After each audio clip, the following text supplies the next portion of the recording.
Good morning, ladies and gentlemen, and welcome to your Sunday edition of Breakfast Extra. Let's start with a conversation, and let's start it with a small confession, because we know that sometimes African history does not tap you politely. It sneaks up on you and slaps your tea, or in my case, my coffee, right out of my hand. Because while following the attempted coup in Benin last week, something clicked in my head. I paused and thought, hold on, Benin used to be Dahomey. Yes, the Dahomey. The same Dahomey Viola Davis or Naniska was fighting for in The Woman King. And I remember saying to myself, wait, is this the same kingdom that gave Hollywood serious wahala not so long ago? Now, let's come back to the present, because beyond the cinema and the costumes, Benin's political history has once again found itself in the headlines, this time for a failed coup attempt. Now, to understand why this matters, we need to give you a little bit of context. Dahomey's first coup came in 1963, another followed in 1972, and by 1975, the country renamed itself to Republic of Benin. Then by 1990, something remarkable happened. Benin embraced multi-party democracy, becoming one of the earliest countries in West Africa to do so. For a long time, it was held up by a quiet example of stability in a turbulent region. Now, let's fast forward to the present era, and President Patrice Talon's administration has not been without any controversy. Institutional changes, tightened political space, and growing public frustration have all formed part of the conversation. And when politics begins to feel closed, history shows us something uncomfortable but consistent. Now, it's often said that a coup is the language of the unheard. Now, let's be clear. Elections are already scheduled for April of 2026. That's not too far away. That's literally next year. A transfer of power is supposed to be in sight, which raises the question, was this an act of impatience or a symptom of deeper frustration? Was it ambition or was it merely exhaustion? Now, across the region lately, coups have started to feel almost contagious. It's like being on Oprah Winfrey's show when you hear her say things like, you get a coup, you get a coup, you get a coup, everybody gets a coup. But except, in this case, Benin didn't quite get one. But even failed coups tell us something important. Power vacuums do not appear suddenly. They are built quietly, slowly, until one night, someone conveniences themselves, and they are saving a nation at 3 a.m., sometimes climbing over a fence, or sometimes, in Benin's case, hijacking a television station. The reactions, of course, were swift. The ever-silent United Nations reached out for the Malabo Declaration, their rulebook against unconstitutional changes of government. And of course, ECOWAS also responded, offering support, though it felt a bit like checking in on your friend after a scare or concerned, but unsure exactly what to do. Now, you and I, let's have this conversation. Let's talk, you and I. History keeps teaching us these same lessons. The people who lead coups often promise change, but too often, they end up repeating the very mistakes they claimed to overthrow. Uniforms do come off and the suits come on, but somehow not much really changes, does it? So where does this leave Benin? This moment presents a choice. Address the frustration that made such an attempt thinkable, reopen trust between leaders and citizens, and of course protect democratic spaces, or ignore the warnings as we so ever do. These are the signs, and of course we hope for the pressure to disappear on its own, and we continue like nothing happened. Now, stability is not just the absence of tanks on the streets, it is the presence of trust. Trust is a tainted word in Africa, and what Benin does next will matter, not just for itself, but for a region already tired of learning the same lessons the hard way. What happens next? Only time will tell. And with that, good morning once again. My name is Inam, and of course, I'm not by myself. I am always joined by my lovely co-host, Mazino. Mazino, good morning. Good morning. I'll take lovely co-host. That doesn't sound bad at all. Thank you very much. I mean, I'm co-hosting you today, but thank you. How are you doing? And by the way, about Benin, everything we spoke about from last week was all about Benin Republic and the coup. And inside of today's show, I bet you're going to hear this. For the strips, we have a very interesting strip that actually has that as a part of the content there. The relationship between bandits and the coup and the Nigerian, what do you call it? how they've reacted to the coup as against how they've reacted to banditry in Nigeria. But we'll talk about that inside of the strips, and I think it's coming up inside of the first hour. But Inam, thank you very much for such a stellar monologue this morning. Why don't you come over and let's start the discussions. Thank you for the invite.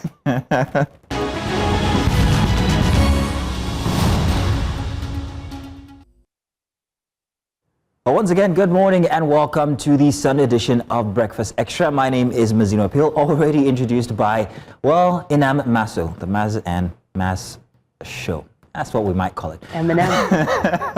Well, in any case, it's going to be a grand morning this morning. We're going to start in Borno State this morning, where new schools are being built to tackle the crisis of out-of-school children. We ask whether bricks and classrooms are enough in communities that are still facing insecurity. And then we examine Nigeria's tech paradox. Young people are driving innovation, yet many remain locked out by poor infrastructure and weak policies. Why is talent moving faster than opportunity, you might ask? We'll get those answers inside of the show this morning. And politics is also in focus, as defections ahead of 2025 raise fears of a one-party dominated contest. What does this mean for democracy and also real political choice? We'll break down the new tax laws and what they mean for your income, your small businesses, and everyday survival in a tough economy. And finally, we also head to River State, where Governor Siminalayi Fubara's defection is reshaping political calculations and raising fresh questions about governance and stability. So those are the conversations up this Sunday morning. We will be, well, giving you one by one these very interesting interactions. So do stay with us the next 3 hours. Welcome once again inside of Breakfast Extra. Oh, by the way, Inam, we're going to do something now very interesting. It's called the strips. And of course, I'm sure you know about it because you've seen it before. Yes. Now I'm going to need you. I'm going to step aside for a minute so we can take these, all right? Awesome. So just hang in there. I'm going to take your previous position. No problem. So do stay with us. We'll be right back with the strips.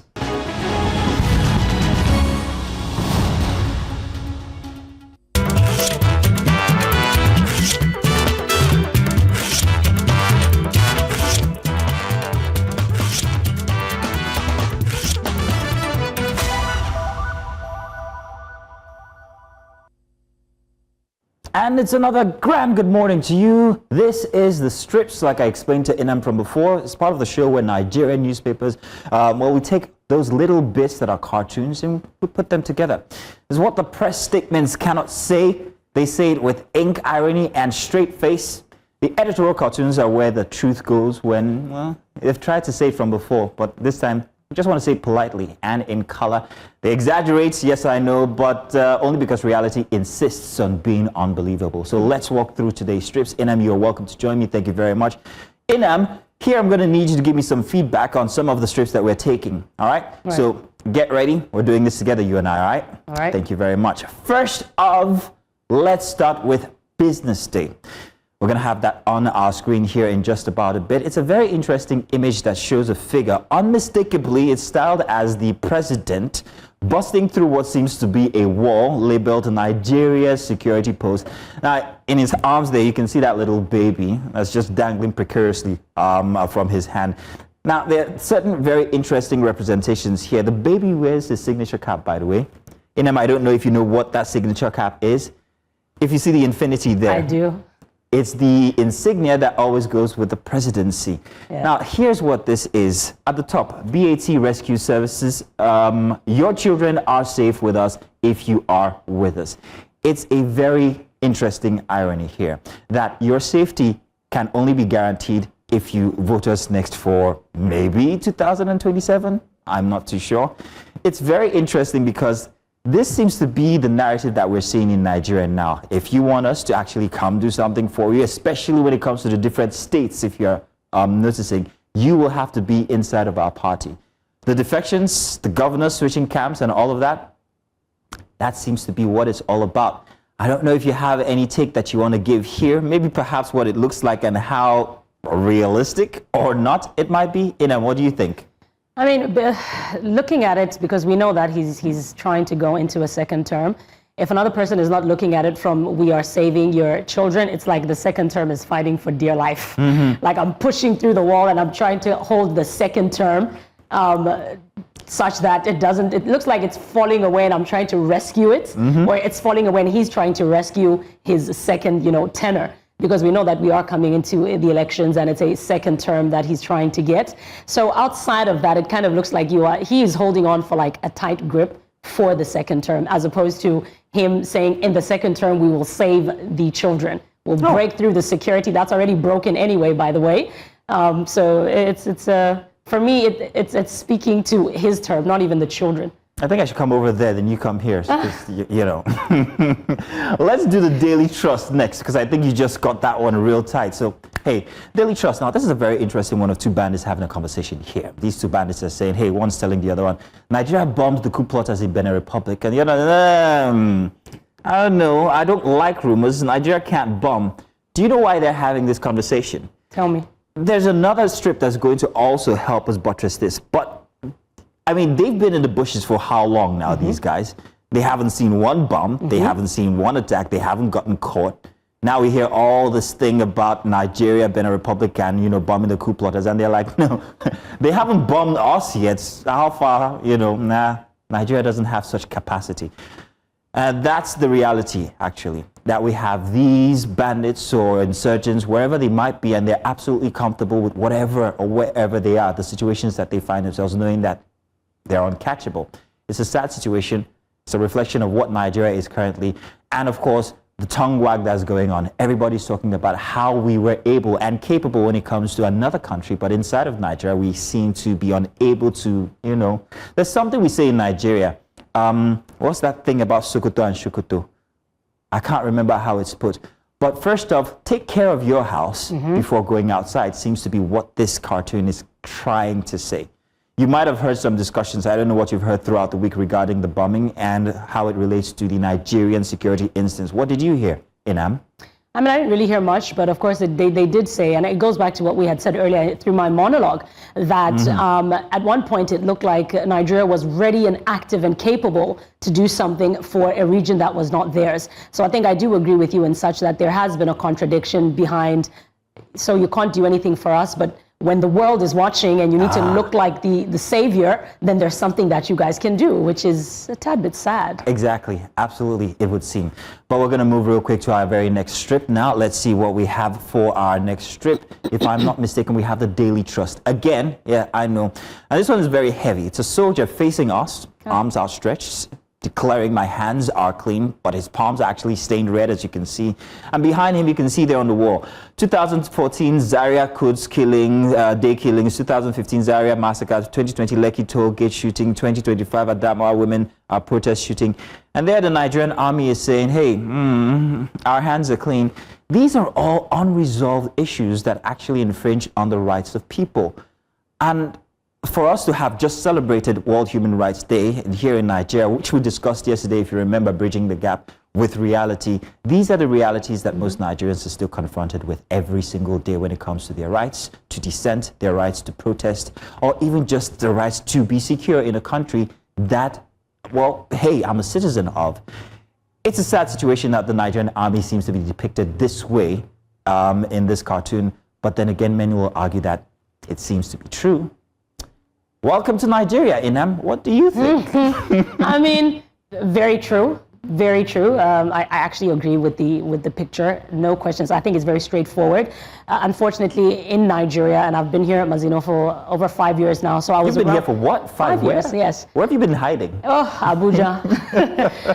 But I mean, I was around when the NSARS protest took place, and but I went home because everyone at home was like, no, you need to come back. And I went home. But I think the sad thing was we saw what happened. Okay. But going back to the army man, we saw everything in black and white, but there always tends to be like a tainted narrative on their end. What you saw doesn't matter. What matters is what we're telling you. So despite the evidence, what we say counts. If we're saying our hands are clean, doesn't matter what you see, our hands are clean. Yeah. Now, I'm very interested in this because you actually come from a country that has a very interesting history when it comes to descent. Yes. Malay man every day, oh, solos. I don't know.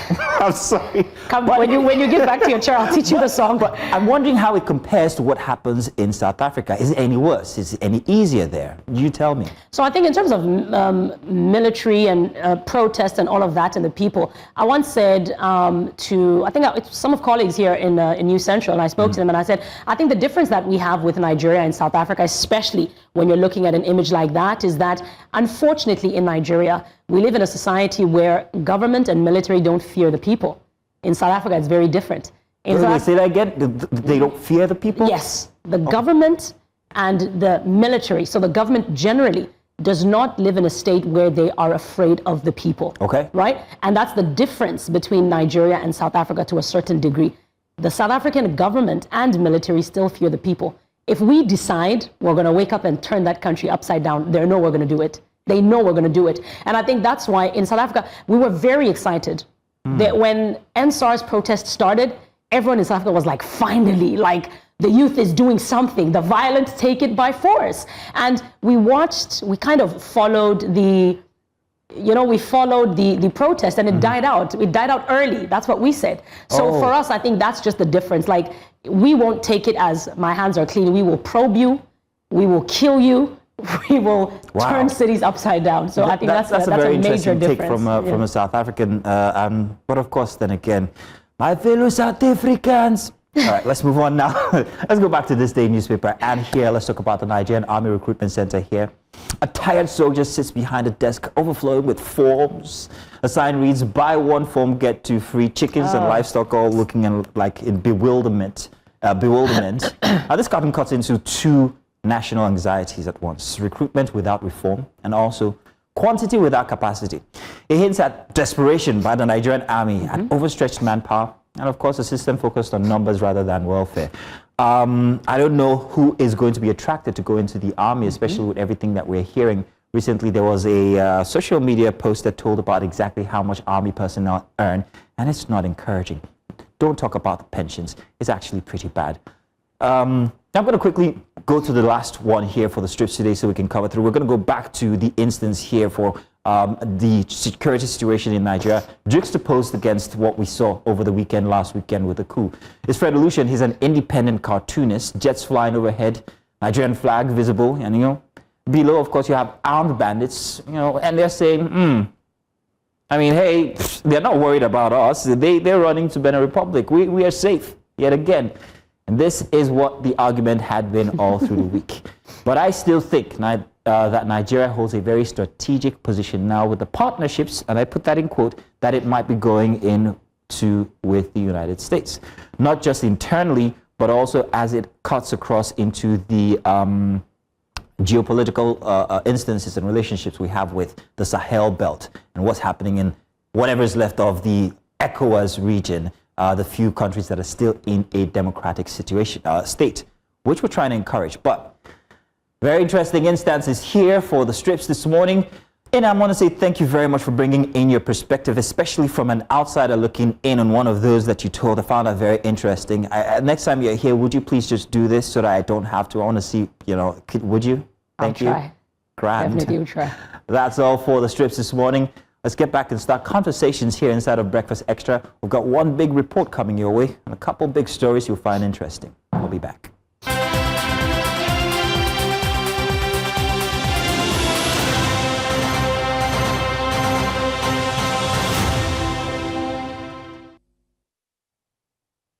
You're welcome back. Now, in our first big report today, we go to Borno State with one of the heaviest burdens of out-of-school children in Nigeria, shaped by years of conflict, displacement, and broken infrastructure.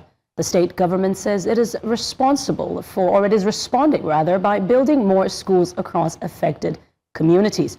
The central question is simple, but it is urgent. Are these new classrooms reaching the children who need them the most? And can they reverse years of learning loss? And what measures are being put in place to protect returning students to schools?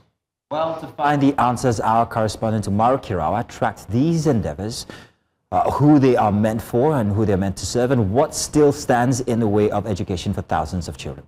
Here is his report.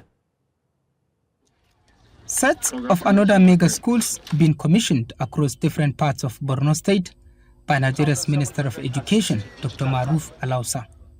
Kologumna Mega Primary School and the Government Day Secondary School Kaleri form part of the over 100 mega schools in the state.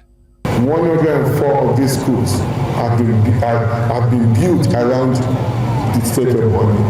And the governor just also announced that 34 more schools will be built. The structures in primary school in Borno State today beats any of some of the universities that we have in other parts of the country.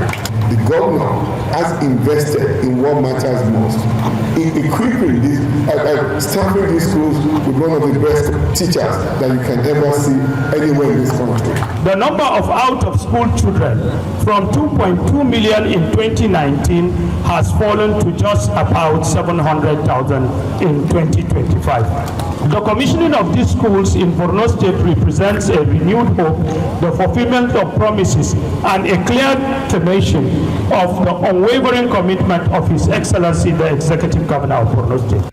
One of the thousands of girls displaced alongside her parents, Aisha Mohammed, gets an opportunity to start school afresh.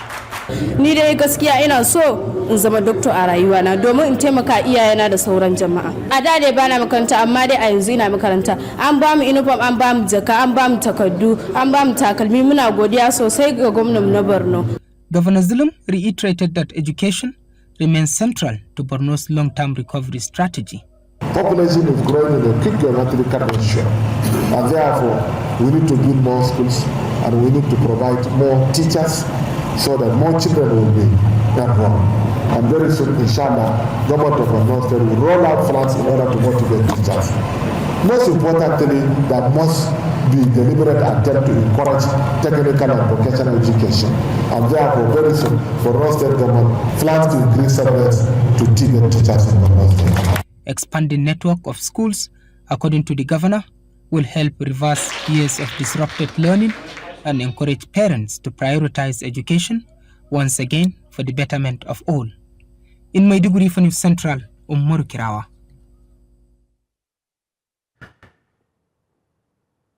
Now, joining us to have this conversation about education in Borno State, we have with us Mr. Dauda Elia. He is the spokesperson to Governor Baba Gana Zulum. Mr. Dauda, thank you very much for joining us this morning here for Breakfast Extra as we discuss, well, northern education and the efforts that are being put in by the governor. Great, beautiful pictures we saw there, beautiful structure, by the way. Now, could you give us an idea of what the situation is like, especially in Borno State when it comes to education, please? Good morning, and thank you for having me. To give a little background,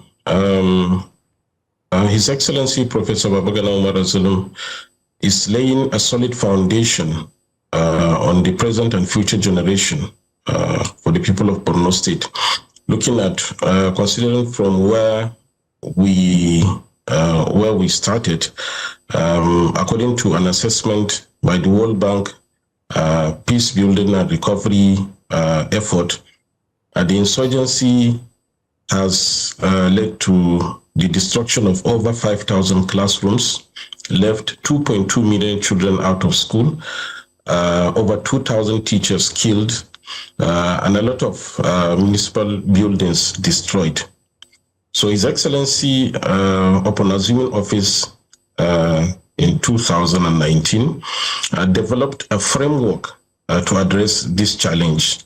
Education falls in one of the priority areas of his administration under the 10-Pact agenda, and also is among the first pillars of the 25-year development plan and 10-year strategic initiative of His Excellency. So his target is, one, to ensure access, equitable access to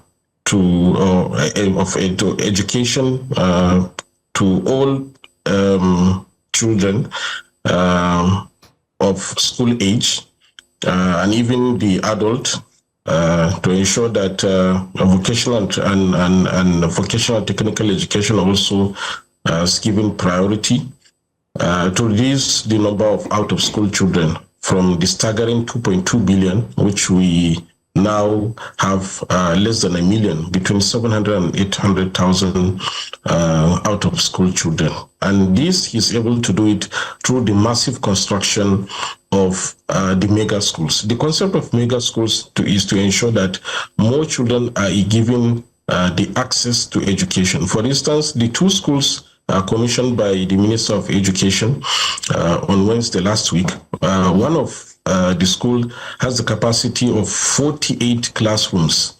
That is the Kulogumna Primary School, while the Kaleri Junior Secondary School has the capacity of 60 classrooms. So if you are to do some little arithmetic, about 6,000 to 10,000 children will have access to education in that school if you are to split in the sessions into morning and afternoon, because each classroom will have the capacity to accommodate like maybe between 50 pupils in a set. So this is able to replicate these mega schools across different parts of the state. The number of secondary schools in Borno State quadrupled from less than 30 to over 129 secondary schools now in Borno State, and they are all in these big sizes so that more children will be accommodated. And aside from constructing schools, education has been incentivized in Borno State. Like you've listened to the report by Kirawa, children are given free bags, free uniform, textbooks, and in some remote areas, bicycles are given so that children can have access to the school. And His Excellency has also directed that free feeding program should be given in all the schools under Borno State government. In the last 1 year, more than 50,000 pupils were covered under the school feeding program. In addition to that, in some areas where there are resistance to Western education, His Excellency do incentivize parents to allow their children have access to school. For instance, in Gajigana, when His Excellency commissioned the High Islamic School in Gajigana, also a mega school, he went to one of the classes. He went to one of the schools and found out that only 90 pupils were in that classroom. So immediately he directed that the parents of these 90 schools should be given 300,000 naira, 250,000 naira for the fathers and 50,000 naira for the mothers, so that to encourage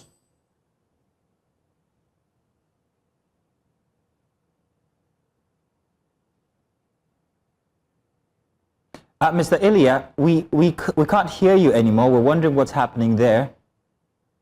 Well, we hear that Mr. Ilya, we lost you for a minute there. I hope we can hear you. Yes. All right. Yes, I can hear you. Now, Mr. Ilya, we've got a few other questions we'd like to ask. Now, Mr. Ilya, thank you for that. I think the breakdown is amazing, and we're looking at this. We see the structures and the incentives that you have mentioned. But of course, Governor Zulum invested heavily on education, and these are the physical structures and, again, the incentives.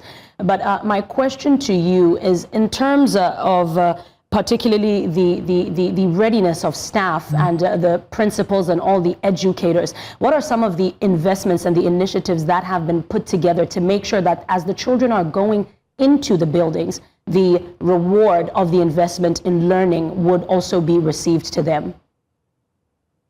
Yes.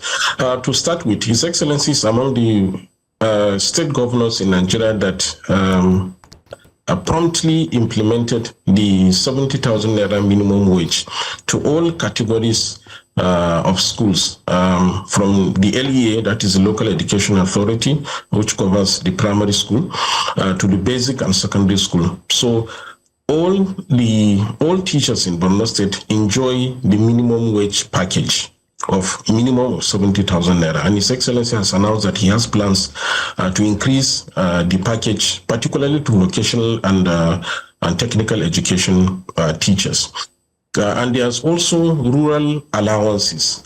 Teachers that are working in rural areas, so that to encourage them, a special allowance was introduced so that they will be encouraged encouraged to stay in the rural areas, because this is where the education is needed most, particularly in rural areas. In addition to that, His Excellency has also trained 11,000 basic teachers with requisite skills so that to scale up their capacity. Some of them lack some knowledge. They have knowledge gaps. So His Excellency approved the sum of 4 billion naira to train these teachers so that their capacity will be scaled up.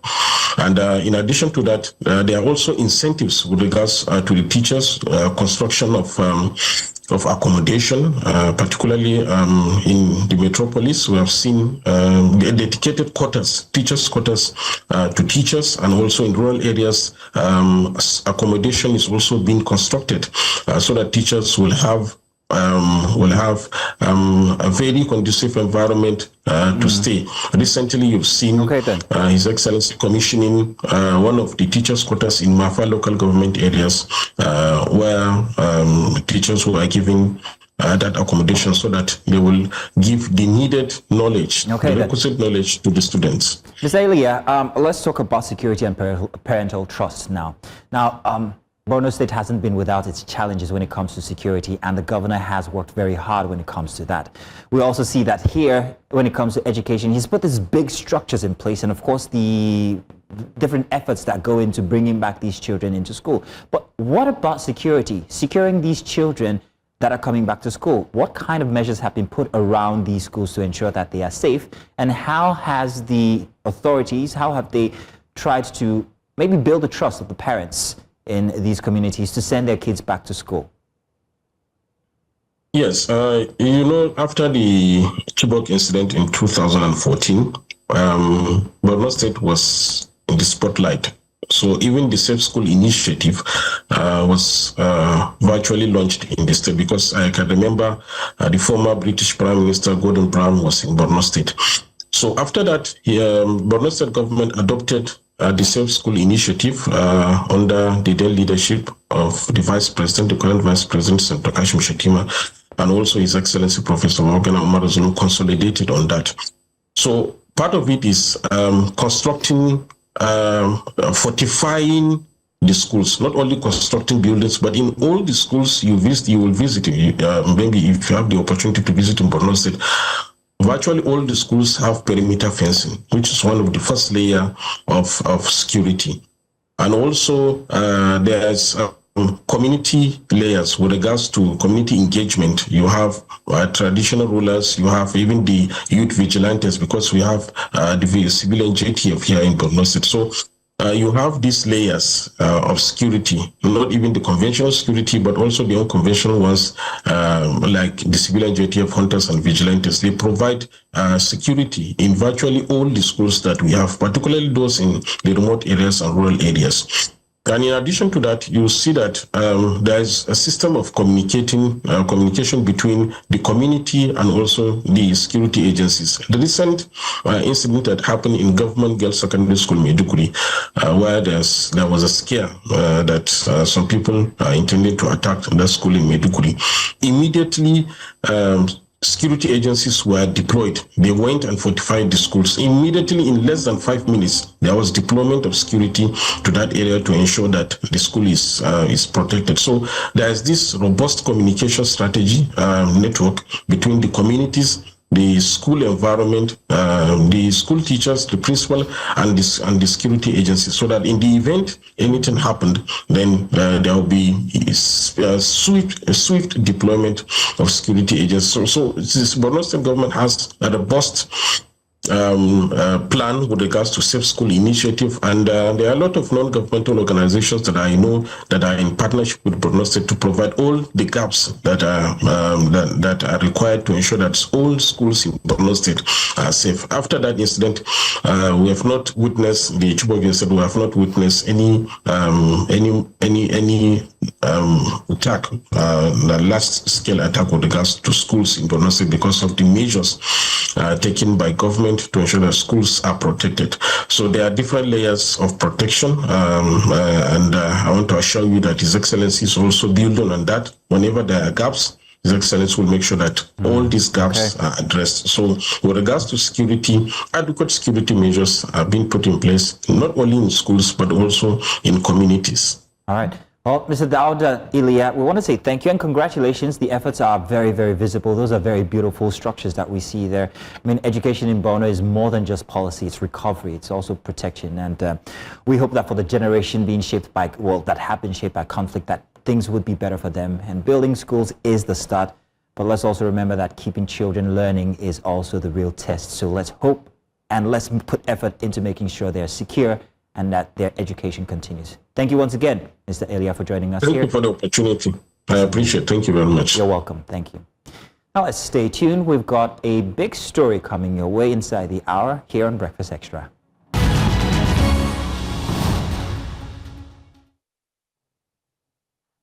You're welcome back. Now, it's a no-brainer that Nigeria is one of Africa's most digitally active countries. Young people are building startups, creating global content, and driving innovation. Yet many remain locked out of real opportunities by poor infrastructure, limited access to capital, unstable power supply, and weak digital policy implementation. This is the paradox. Talent is absent, ambition is strong, but the systems meant to support young Nigerians in the digital economy often fall short. Well, talent is absolutely abundant, but the gap between potential and reality continues to widen, raising concerns about jobs, competitiveness, and the country's future workforce. So to examine this, we are joined by, well, his name is Saliman A. Saliman. I call him Salesman. He's global IT leader and technologist with years of experience working across emerging and advanced digital ecosystems. You are welcome, Salesman Salomon. I'm sorry, it's too hard to resist. No, I know. Thanks. Well, let's talk about this paradox that exists in Nigeria here, where talent seems to be abundant and then the opportunities seem to be lacking. I would have thought that when it comes to digital, that you just make your own parts. The road stops and you continue because you are empowered. But it seems to be not the case. Do you explain to me what we're looking at when it comes to the Nigerian instance? You know, I think, Mazda, you kind of spot on, right? In Nigeria, for example, you have people with abundant knowledge and an abundant skill set as well, and abundant talent as well, too. And like you rightly mentioned, and when it comes to, you know, connecting that to jobs, you know, it does not match, because the truth of the fact is talent does not equals to jobs, right? And the reason for that is there's a lot of limiting factors in Nigeria. You know, I worked in, in US, and I've worked with a lot of companies in India as well, too. And there's never a time where I've been on a call with my India counterpart and it's like, oh man, NEPA took light, right? There's never been that part. And then, so that's one part. So we have to more solve the electricity. I think once you solve the electricity, a lot of your problems are solved. That is number one fact. And because of electricity is not solved, that's driving the cost of business, everything up. So companies, usually you have like Fortune 500 companies, set up companies. I'll use India as an example again, in India, right? So you have companies like Walmart, Target, Amazon, they have, actual physical buildings, hiring, Indian talent in India, but they cannot do the same in Nigeria because just the cost of doing business in Nigeria alone, because of the cost of buying diesel and all of that, continues to go up. So that is one part, right? And then the second part is, just access to internet. You have kind of less than 50% of the population still doesn't have access to internet, right? We have access because we're in Lagos. You go to like remote Kebbi, remote Borno, people don't have access to internet. How do we make sure people continue to have access to internet? How does government solve that? How does like global big corporation kind of solve that? And once you have access to internet, then that gives you access to remote opportunities, gives you access to universal opportunities, and kind of makes competitiveness kind of more structured or equal as well. Now, you mentioned the electricity, and before we go far, those are the basic necessities, right? Very basic. It's not going to be something that's solved now. And if you work for a bigger conglomerate, it becomes easier to tap into that interface. But now let's talk about startups that are just getting started. What then can be done for them that may not be able to handle the electricity issue? How do we curb that gap for them especially? You asked a very fascinating question, right? The thing with startup is, startup one is I've seen like the startup culture in Nigeria has completely changed over the last 10 years, right? it's kind of booming. You know, you have a lot of more younger individuals, and with AI right now, you have more people leveraging that, because now you can do things much faster, quicker to innovation, and quicker to build MVPs and take it to production as well too. But what I've seen is, you know, I think we Nigerians, the global corporations, the government, one thing they must do is they must buy local made, you know, solutions, right? Because what I've realized is, you know, when there is a technology problem to solve, the first thing is they're picking up the phone, calling Oracle or calling some company in Australia, in Germany, you know, do you have a solution for us? You know, when we wanted to do the, you know, let's say NIN or something like that, right? Is why don't we have like a local startup that can do that for you? So once you start to empower them, then people kind of start to realize those potentials and say, okay, there's actually a market here, and I can sell this product to, you know, like the government, big corporations, and then they can start to get that capital to kind of leverage on that and continue to build on that momentum as well too. In addition to that as well too, I think the startups also have to, the founders as well too, kind of have to expand their source of funding as well too. So meaning just, you know, going beyond the local funding, seek international funding, you know, seek different, especially in China, in India, in the US as well too. And I think with that, with a lot of funding, you know, then you don't have problem of money anymore, worrying about electricity, and you can do things much faster and better, is what I would say. Solomon, explain your jargon, I won't lie. I want us to get down to the root of empowerment, because you spoke about that just now. When it comes to empowerment, how exactly are Nigerian young ones lacking when it comes to tech? And are there efforts that are being put, whether by policies, whether by the authorities, or even individuals like yourself? Yeah. So, you know, I like that you asked that question. I think the first thing is, you know, with the youth, we have to look at our curriculum, right? You know, school curriculum. So that's policy now. That's policy. That's coming to policy, right? Is our curriculum kind of keeping up to date to, you know, the world of 2025? If you ask me, some are, most are not, right?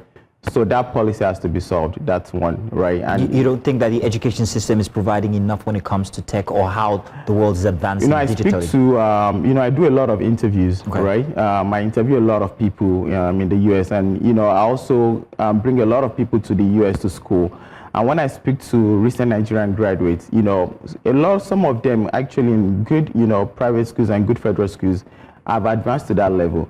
And some of them I speak to, you know, they are still learning Fortran, you know, and they should be learning Python as a software, you know, software development tool, you know, or they're kind of talking about SQL and they're not talking about NoSQL. So when you move them from here there, you find out that their knowledge is lacking because the knowledge is lacking, correct? Okay. So that is one thing I would say. And then the second thing is, what I've seen is here is people are more focused on training on a particular tool, right?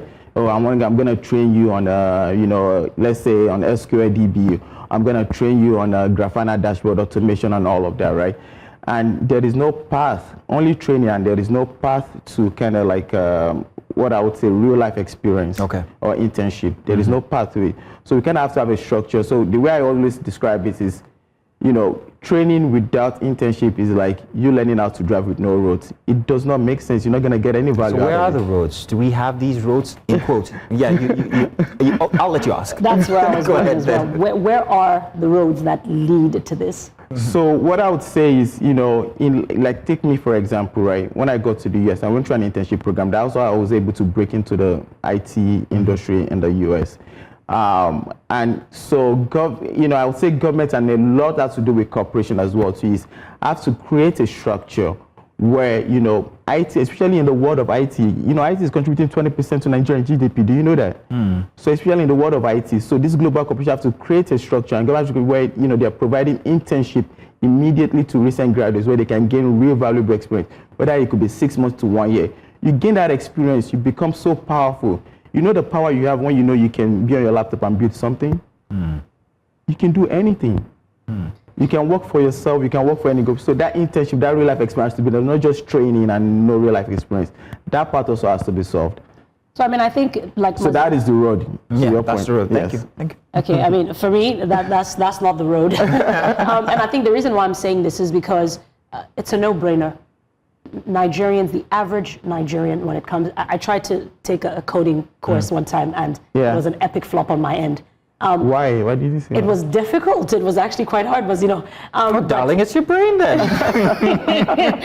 it took me time. I'm not good with numbers right now. Okay. But the roads, I mean, in such a way that, like you said, there are so many platforms for internship. You've got Afrexim Bank doing this. You've got other foundations doing this. But sometimes you find a situation that in Nigeria, these roads, in my own understanding, are somewhat hard to find. So let's look at the average Nigerian that is looking for something in Nigeria. Is there any infrastructure or direction that leads to that here? Or does everybody need to now look for an internship out there? Outside of Okay, I see where it's down. I understand why. So maybe not she doesn't have the road. You have to fly out. She's already looking at. Yes, she's already looking at.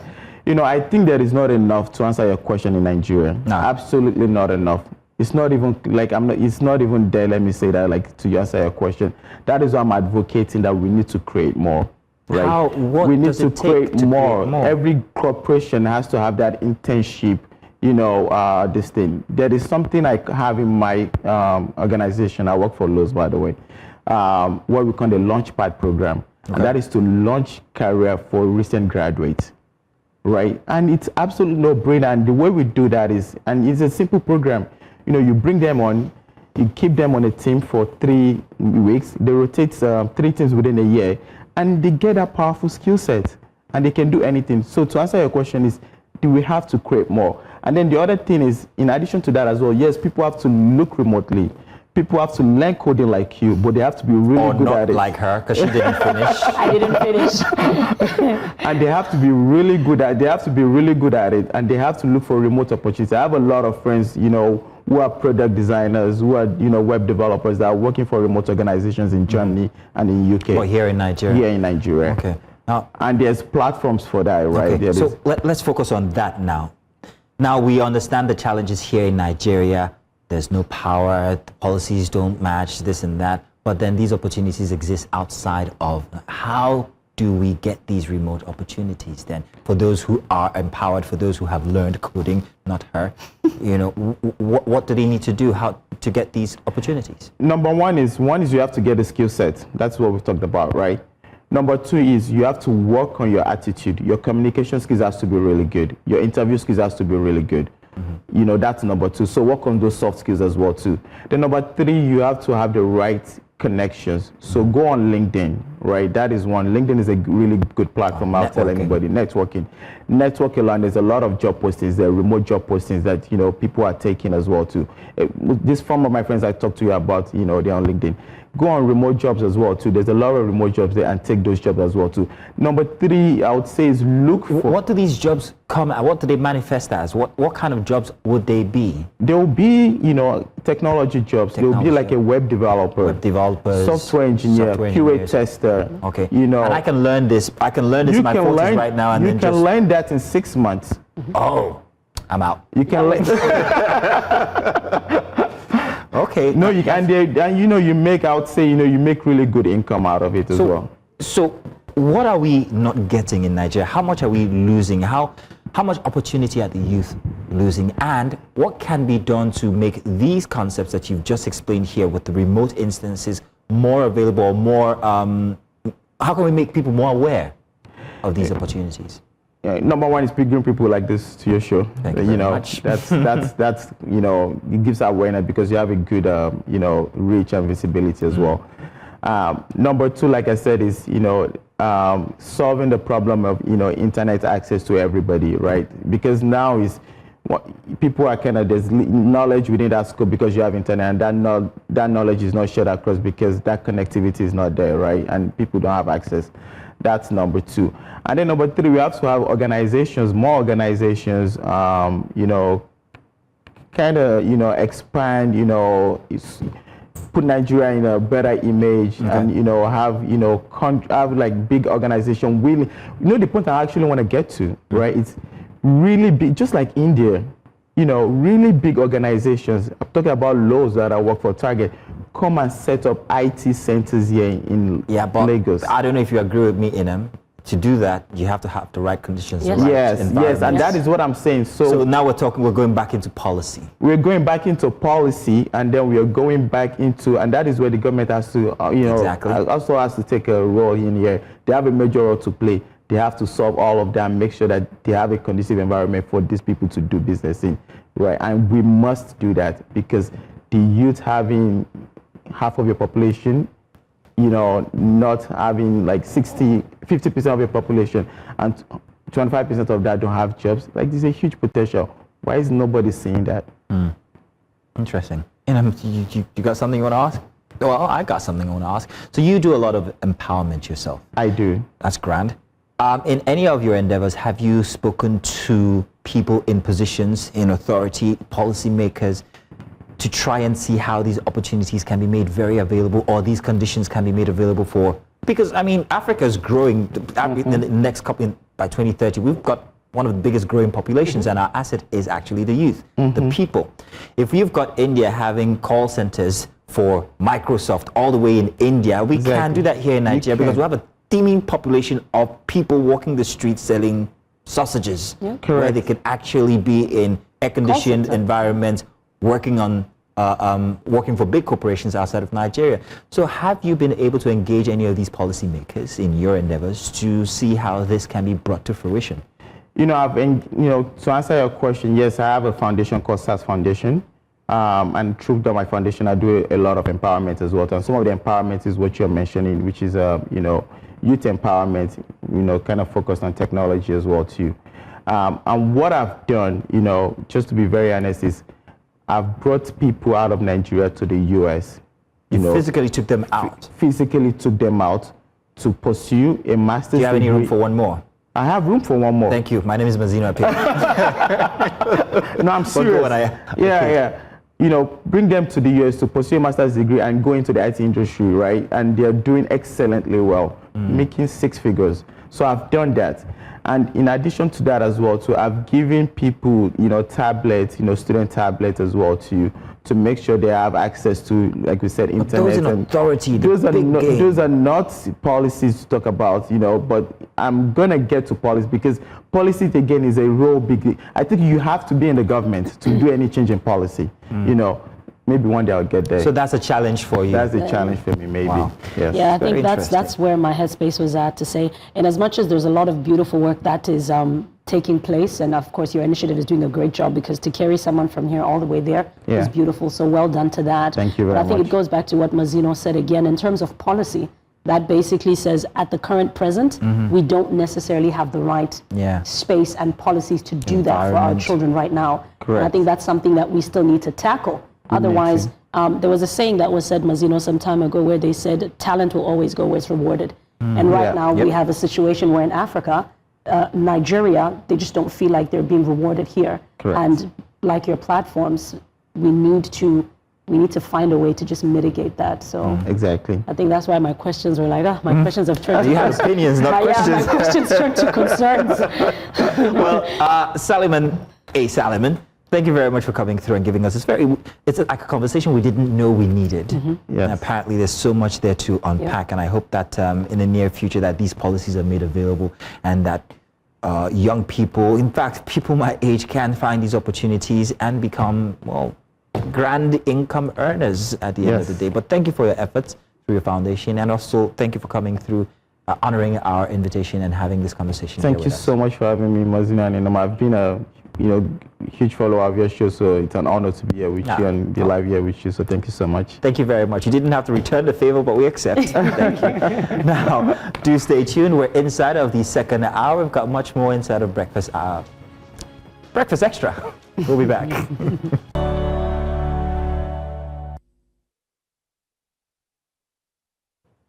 Second hour here for Breakfast Extra. My name is Mazino Apil, of course, with Inem Maso.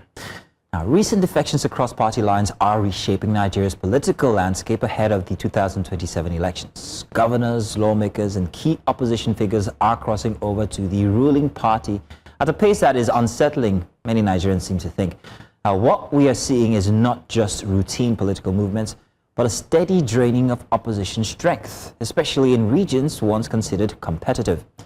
Supporters of these defections argue that politicians are simply exercising their democratic rights to associate freely, often citing internal crises, leadership failures, or lack of internal democracy within their former parties.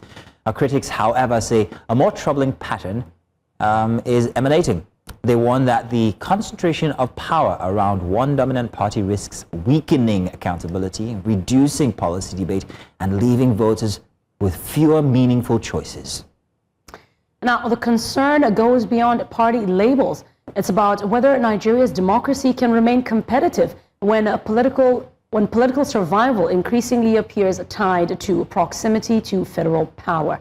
Now, to help us analyze this critical moment, we are joined by Charles Otu, political affairs analyst. Charles, thank you so much for joining us. Good morning. Thank you for having me. I'm glad to be here. Thank you. Good morning, viewers. It's Breakfast Extra, and I'm glad to be here. Thank you so much.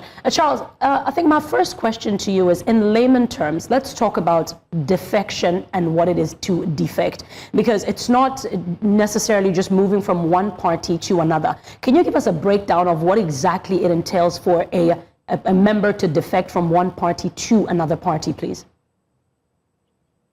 Okay, thank you so much.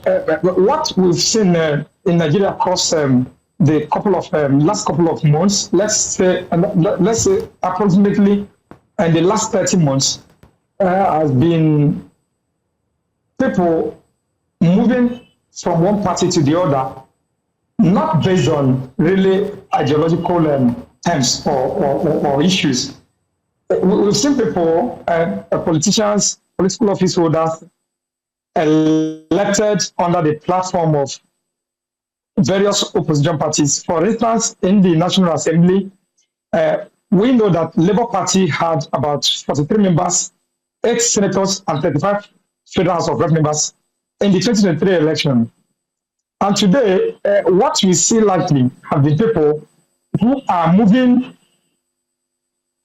at will without even getting their constituents involved or without even the knowledge of their constituents. So what we've seen today in Nigeria as political defections and realignments have been movements from one party to another, not based on any ideology, not based on any, more of, in my perspective, a quest for personal survival and self-political survival in 2027. And that is why you see the masses are a bit apprehensive. The masses, even when these defection rumors come around, they no longer take it with all the seriousness it deserves. For instance, when the senator from Imo, Onyewushi, defected from Labour Party to APC, he was the first to defect, and a couple of others followed. We had the Labour Party issue a statement in 2024. That is about, let's say, 30 months ago after their inauguration. They issued a statement to say, look, they are going to create a hall of shame for such lawmakers. But you ask those who are saying it is a constitutional right of these individuals to move, they cite Section 109, some cite Section 368 of the 1999 Constitution that says when there is an internal crisis in a party, the political office holder or the member of the party is allowed, permitted by law, to defect from that party where there is crisis to another party. And the question becomes that, the list of Nigerians, many Nigerians across the board has been, can you now say that there is any political party in Nigeria that has no internal wrangling around it? Can the APC, even as a ruling party, be said to be without crisis? The answer is absolutely no. The answer is in the negative. I'm moving from maybe Labour Party or PDP to the APC. I'm largely moving into the party because of political survivalism. They are feeling that 2023 elections go for them, that the best they could do is to lobby and negotiate and get the ruling party's ticket, so that whatever happens at the national party's level in APC, it becomes the cover and the protection for them. And that, to me, is just politics of tribalism and survival, not politics of ideology. And that is because political parties are largely run without ideology. You look at, yes, Turaki has taken over, but to what extent can even what is left of the caucus of PDP survive even to speak up an opposition? I learned yesterday or so they were with the former president Olusegun Obasanjo and to receive counsel, and they have come out to say or make a of assuring statement that the party is on its way to being rebuilt. Then you ask the fundamentals, which is holding the government at the center accountable. To what extent is this party, this political party doing it? Now, Mr. Otu. The answer is that Nigerians have not seen any sign that they are ready to even play the opposition role they were elected to. Now, Mr. Otu. They are ordinarily supposed to play. Now, Mr. Otu, I'd like to find out from you how real the risk of 2027 elections actually tilting toward a one-party election is, with judging by the rate of defections that we're seeing to the ruling party, and what are the real risks or consequences rather of this move?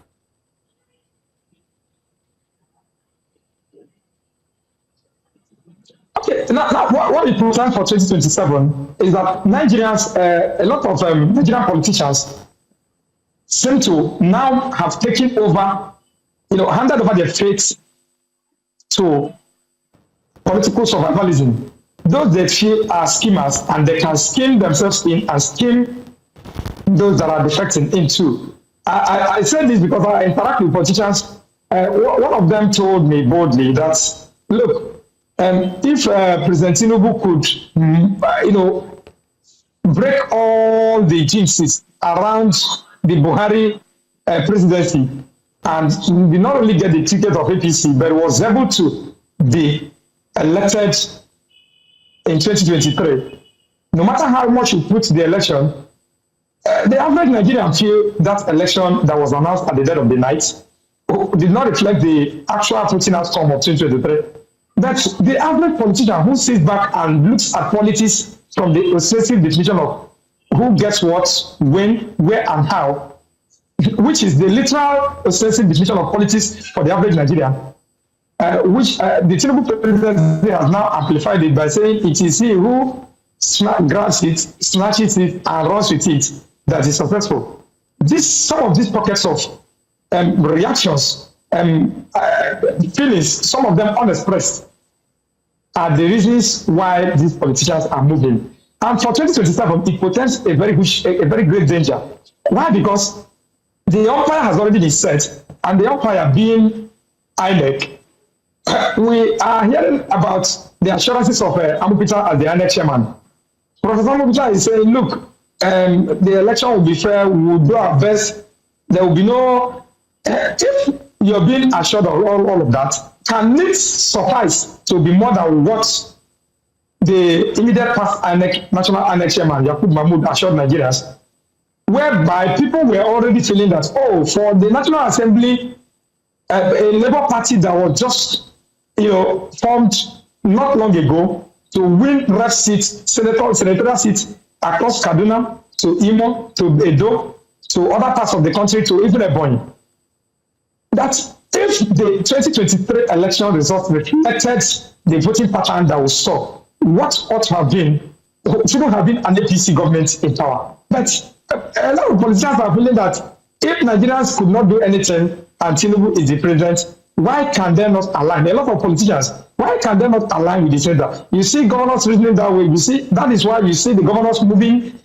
PDP, as we speak, is so fragmented that I think it may only be Mufang of Plateau State and a few other governors in the, like Adamawa and a few others in the north that are remaining in what is left of the caucus of PDP. So, Mr. Otu, so for 2027, it portends a straight one-party system and the serious danger of stifling of the democratic space that will make almost everyone to say, if you didn't get the APC ticket, forget it. Because I think Tinubu has some things up his sleeve. That is why you see them moving. The politicians are having nocturnal meetings. I and you, we are not meeting with them. They know what they are seeing and they know what they are feeling. Now, I want us to look at the democracy side of things. If this trend continues, because we see it taking place, it's like every week there's a new announcement.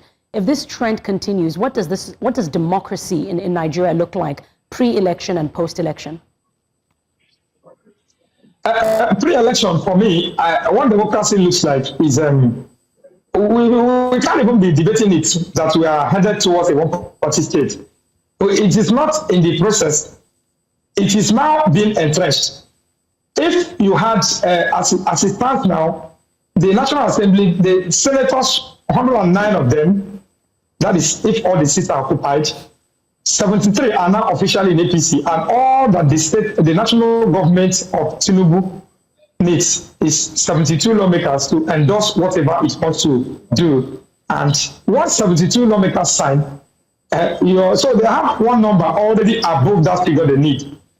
That is why you now see the dangerous implications are what you see, that it's taking a congressman really more to rally around U.S. Congress and delegation to visit the IDP camps to tell us firsthand what is happening in the Northeast and the other parts of the country, where North Central and other parts of the country, where jihadists are, having a free day. So what it means is that checks and balances that the National Assembly ought to have been doing has been relegated to, we've handed over our fates to. I mean, it's for me, I sat down one day and I reflected and said, is this not a kind of recolonization of the country, that we have now gotten independence and more than 60 years down the line, 65 years down the line, what we have are people who are barely living and surviving on the pains of the masses. We have a National Assembly since 1999 to date that is the worst in its history. Somebody said it, and I agree with those school of thought who feel that if the current National Assembly was capable of batting... Just a second, Mr. Otu. I'm so sorry. I hate to butt in, Mr. Otu, but we only have a couple of... Mr. Otu, just a second. I'm so sorry, but we only have a couple of minutes, and I really wanted to ask you about the voter dynamics here, where we see all these parties or all these individuals crossing carpets to the ruling party. I'm wondering what this says for the voters. What's it going to do for the votes itself? Are we going to see voters actually cross carpet with these parties? And in that case, is there any need for an election at the end of the day, in quote? Thank you. People feel so strange. They feel so disenchanted. The electorates are not defecting, but they have also lost hope in the system. That is why you don't see people taking what Professor George Amukita is telling them seriously. No matter I see a lot of movements, young people trying to do electoral reform, like what happened in Yaga Africa and what Yaga Africa did in 2023, and all of them. I see a lot of those movements, and I shudder at some point, because when I reflect, I only see a people who are so insipidly bent on having their way. So that is making the political class, the ruling party, particularly the APC, they are bent on having their way. And because the masses know, the electorates know, they are not thinking of them. They want to do their thing and have their way. A lot of persons feel so alienated from what is happening in 2027. About 2027. We are a few weeks away, or just a few weeks or days away from 2025. And we are going to enter the pre-2027 year, which is 2026. In all the gamut of issues you read in the media about what is happening, all you can decipher is the fact that the masses seem to have, they have lost hope in the entire electoral process. And the political class understands this game pretty well. That is why you see them adjusting to join the ruling party. That's why you see them moving in the bandwagon effect of what is trending, defecting. Okay. Some people make arguments and say, oh, there is ADC, people are forming new parties, and people are also cross-carpeting. The thing is that this new opposition coalition has not shown itself to have a bite. They have not shown itself to have a trust or the trustful effect of ideal opposition that can not only hold the current government accountable. Look, all of this couldn't have been happening if the government concentrated in governance. The current APC government, led by Bola Tinubu, is concentrating on politics. And that is why you see all the dynamics that is playing out. The thing is, the masses will be left, from my prediction, with no option than to watch and become helpless again in 2027. Unless something very stringent is done, unless there is a cohesive force in the opposition where the masses feel that, okay, there is even reason whatsoever to go to the polls and vote. I see a huge voter party, just like what happened in the off-cycle elections that we've seen. People have lost interest unless Amukita assures Nigerians that there will be a return to what INEC promised in 2023, which is you vote in the polling units, it reflects at the server at the center. But even though servers are manned by human beings, and I can tell you for free that the way APC, people are running into APC, it gives us a clear idea that there is something in the offing that I and you do not know. There is a clear... So, Mr. Otu, I guess at the end of the day, what you're saying is we risk voter apathy if this trend continues. Mr. Otu, I do apologize, but we have run out of the allotted time for this conversation. But thank you very much for joining us to have it. It's an eye-opener for people who are, or who might be thinking otherwise, that there's nothing wrong with this, with the processes. But we wait to see what happens, and like you say, hopefully something drastic will happen so we could have a strong opposition before 2027. Thank you very much once again, Mr. Otu, for joining us. Thank you so much. And like Mazino said, democracy thrives on choice, competition, and accountability. But as parties realign and political loyalties shift, the deeper question is whether Nigerians will still be offered real options when it matters the most. That is the test ahead, not just for politicians, but for the systems itself. We're going to a quick break now, Mazino, but when we return, more with us here on Breakfast Extra. Stay with us.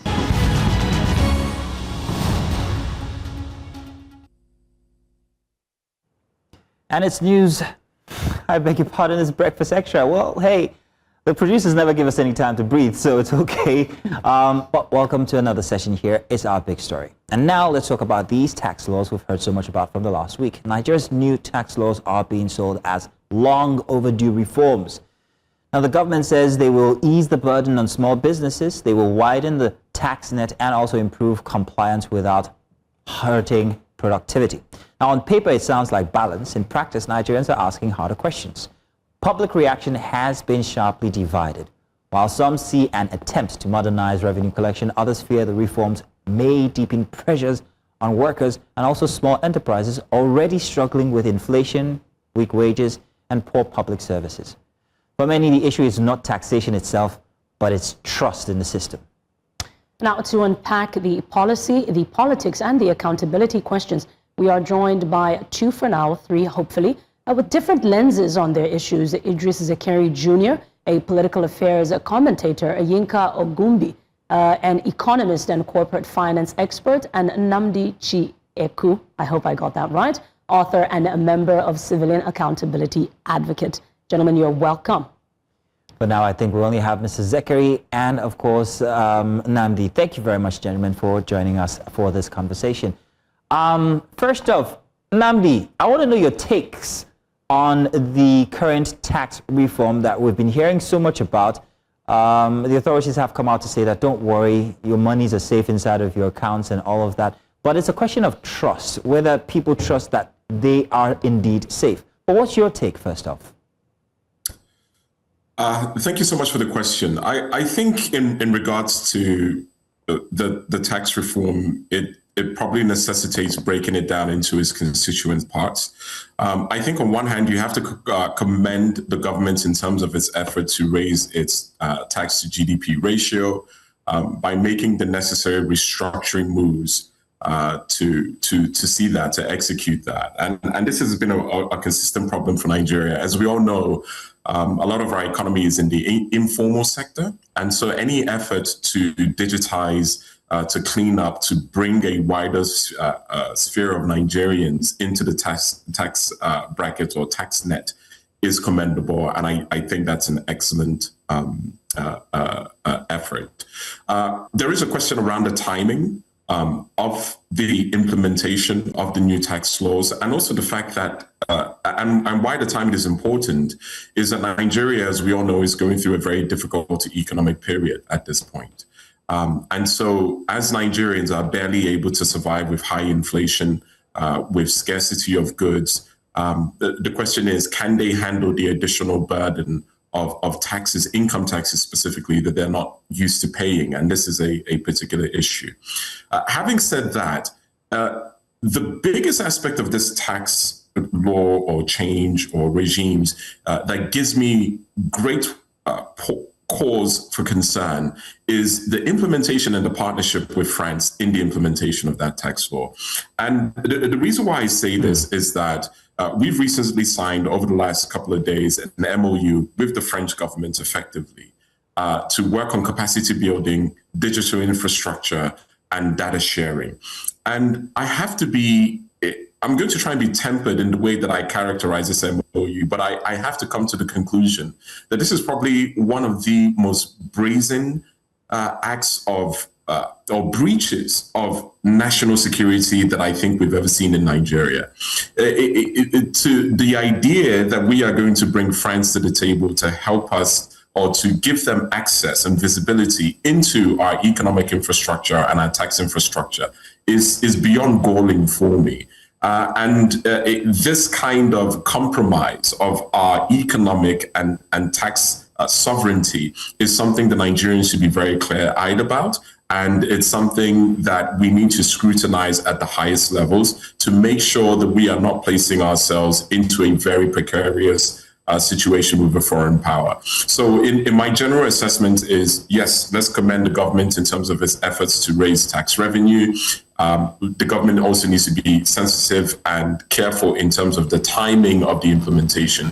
But grave questions need to be asked in terms of this partnership with France in the implementation of this new tax infrastructure that we're building. Now, Zachary, we're going to come to you with a question, but I really want to double down on this aspect that Nnamdi has just spoken about regarding the partnership with France. Can you make it clearer to us exactly what we're looking at here? What kinds of exposure are we looking at? What kinds of risks might we be uncovering here? Nnamdi, that's for you. Oh, myself. Oh, in terms of the risk. Oh, well, it opens us up to so many types of risk. There is the risk of economic sabotage, potentially, economic surveillance, unfair competitive advantage. When we are inviting another foreign power to have so much visibility into our economic dashboard, it can't bode well. The other issue is this, is if, for instance, I'm misinformed in terms of the nature of this partnership, and I am exaggerating, we do also have to question why France. You know, Nigeria is an Anglophone country, and we are bringing a Francophone country, the French people themselves, to supposedly help us with capacity building and digitization, etc. And this is a very mind-boggling effort, because at the moment, France is in disarray. France is desperate. France's debt to GDP ratio is 115%. France has not been able to hold a government together over the last 12 months or pass a budget. And so you are bringing in a country that is quite desperate economically into your tax infrastructure to supposedly help you. And Nigerians should be rightly suspicious of the implications of that. Now, let's say, for instance, that you were even comfortable with the partnership. Let's say you're comfortable with the fact that another foreign nation is coming in to so-called help us with capacity building. What does this say about our domestic players in this space? What does this say about our fintech players, such as InterSwitch, such as Bamboo or Paystack? Are we saying that Nigeria as a nation is incapable of implementing or executing a tax system? Because if that's the case, then we might as well pack up the country and go. I think, and I'm trying to be tempered with my words here, but this is such a brazen attack on our national security and economic interests that it's almost treasonable, to be quite frank with you. And I think the National Assembly has an obligation to look into it and to look into the Bola Ahmed Tinubu administration to see if there is grounds for investigation and review of whether this constitutes an egregious or even treasonable act against the nation. I just think it's abhorrent that we would bring France this close to help us with something that should be the responsibility of Nigerians alone. Right. Now, before I move to Mr. Zakari, Mr. Yinka Ogunubi has joined us as well. I'd like to welcome him. Now, Mr. Zakari, let's move to you, especially because you are more in the influential space. Many citizens argue. Many citizens argue, and it feels like taxing survival than prosperity. Is this the perception politically? I like the background to my conversation here, and that is what I have always gotten on the social media. They ask if I am an expert in taxation, why I'm so passionate about it. Let me state it for the fact that whereas I am not an expert, or what you call an expert, I didn't study taxation in the university and I don't practice taxes, the laws are meant for human beings and are meant for Nigerians. I'm a Nigerian, and January 1st, which is about 16 days from today, I will also be paying taxes. And like they would usually say, ignorance of the law is not an excuse. So if you are a Nigerian and you're going to be paying taxes, you need to study the laws, practices, and of course teach it. Also, I need to state, because the government thinks I don't like taxes. I see taxes, I actually do like taxes. I see taxes as feeding the goose that lays the golden egg. The problem with the Nigerian goose is that the goose eats too much and this goose lays no eggs. So that is why some of us are critical of the new tax policy. Now, down to your question. We have the highest number of poor people in the world. About 130 million of us are poor. Even some of us who think we are not poor, we are living what we call fake life. We are really pretending to be okay, whereas we are not okay. And then you are bringing a new tax law that fundamentally elevates the money, the amount of money an individual is expected to pay, and reduces the purchasing power of that individual. I'll go further. They say that this tax will, there are benefits to real that now we level the playing field, we help small businesses. I don't see how. A tomato seller that has never paid personal income tax before and makes 10,000 naira a day will be paying taxes in January. A boat driver that has never paid taxes before, personal income tax in this sense, will be paying in January. In fact, these people do not even care the source of your income. They say even our sisters that do hook up and our brothers that do yahoo, whereas we do not encourage these things, are also going to be paying.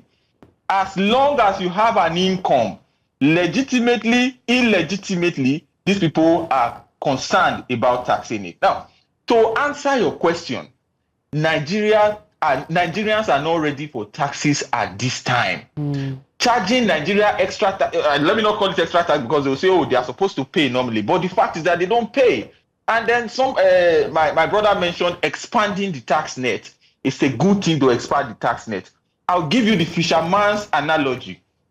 A fisherman in Nembe goes to water and gets a bigger net and throws the big net into water and catch a lot more fishes. Are the fishes going to rejoice or the fisherman is going to rejoice? In this case, the fisherman is the government and the fishes are the citizens of the Federal Republic. There is nothing good about this tax law for the citizens. It is meant for government. And I also need to mention, one of the biggest problems we have in Nigeria is pilfering, is stealing, squandermania, people stealing official government resources. When they start collecting taxes, the money they collect in taxes will not have it labeled tax money, will not have labeled oil money. A governor who is a thief will steal tax money. And stealing tax money is like eating blood money because you are stealing from the poor. So I would advise and suggest strongly that Nigeria needs to cure the fundamental problems that beset us. We do not have a revenue problem. What we have is human problem and people who do not know how to manage government resources. Zachary, I have a very interesting question, but I'm going to save it until last. It's based on your very strong conviction here regarding the concepts you've just put forward. A nice analogy there with the fisherman and the net. But let's come to Mr. Yinka. Yinka, you're welcome. Thank you very much for joining us. You've just heard what Zachary said there. Very interesting, isn't it? My question to you is based on trust. Now, I don't know whether these policies are unfair or whether they're just being poorly communicated to the masses. But what do you think? Should Nigerians absolutely trust these reforms? Thanks for having me. Just confirm you can hear me first, because I'm not sure you can. We will work on that audio. It sounds a bit low, so we're going to work on it. But please go ahead. Okay. So let me speak before I answer your question. Let me just respond to something that the last speaker said, that somebody earning 10,000 naira per day will be paying tax in this new law. That's not true. If you're earning 10,000 naira per day, that comes to 300,000 naira per month. And under the new tax law, you don't pay any tax. You pay zero tax. So I think it's important for people to be properly educated about this tax law. As of today, if you're not earning anything more than if you're earning anything less than 50 million naira in a year, your tax rate is low. It's lower than it was in the old rate. So I know we have differences, but I think it's also important that we educate Nigerians rightly on this issue of tax. The issue of whether people should pay taxes or not, that's a separate conversation. But on the merits of the tax law, I think there are merits to it that we can take, and there are some parts of it that we can criticize. Now, do Do we trust that the organization that, do we trust this government to do the right thing? You know, what I always say is that the tax laws are not designed to tell you or to give you any guarantees of what will be done. The tax law says pay your tax or go to jail. That's it. It doesn't tell you pay your tax, we will fix the road. And that's the way it is all over the world. What we must do is that in this respect of the tax laws, we must ensure that we're able to make the government accountable, all right, and ensure that for us now that we are paying tax, we must get answers for our taxes. And one of the first things we must do is that we must be able to ask the state government. Most of our taxes as individuals go to the subnationals, the state government, not to the federal government. You know, so Nigerians must begin to wake up and begin to engage a lot of all the state governors to say, look, what do you do with our taxes? What do you do with our payee taxes? What do you do with our VAT? 85% of it goes to you. And you know, when we begin to ask a lot of those questions, I think that we might be able to get some answers. As regards trust, there's a huge trust deficit in governance. Everybody knows that, and it behoves on the government to bridge this gap. Yinka, thank you. I think my question to you again, thank you for the emphasis, of course, and the clarity as well. In terms of readiness, I'd like us to discuss the readiness for this, because whether we like it or not, these tax reforms are going to be implemented. Whatever you do does not really matter. You are going to be taxed. And of course, like you said, based on the wages, that will take place. But in terms of readiness from the Nigerian standpoint and perspective, are Nigerians ready? If not, will they ever be ready for this tax reform to kick in? I think the first thing to note is that this current tax reforms was made to simplify the tax code. I don't know if Nigerians know that prior to now, our tax code was written in like 13 different legislations. So what the Nigerian Tax Act has done is to compile them in one tax code that makes it accessible to all. So we can access it. So whether it is a PIT, whether it's a CIT, whether it is a capital gains tax, whatever it is, it's in one code. And it's easier for us to be able to look at, assess, and then get. Nigerians by nature, and I say this as a Nigerian myself that I've been paying tax for the past 30 years. We don't like to pay tax. We look at it and we feel that for whatever reason, we don't trust government, we don't trust what they do with it, because politicians by nature are corrupt. And so our tendency towards it is not to be ready. However, I always say that you always have to imagine and anticipate that there's going to be a time that the Nigerian government or the government will get its acts in order. And so you have to get your acts in order. So this is not a question of whether you are ready or not. By January 1, 2026, if you are not ready, you will get the impact of it.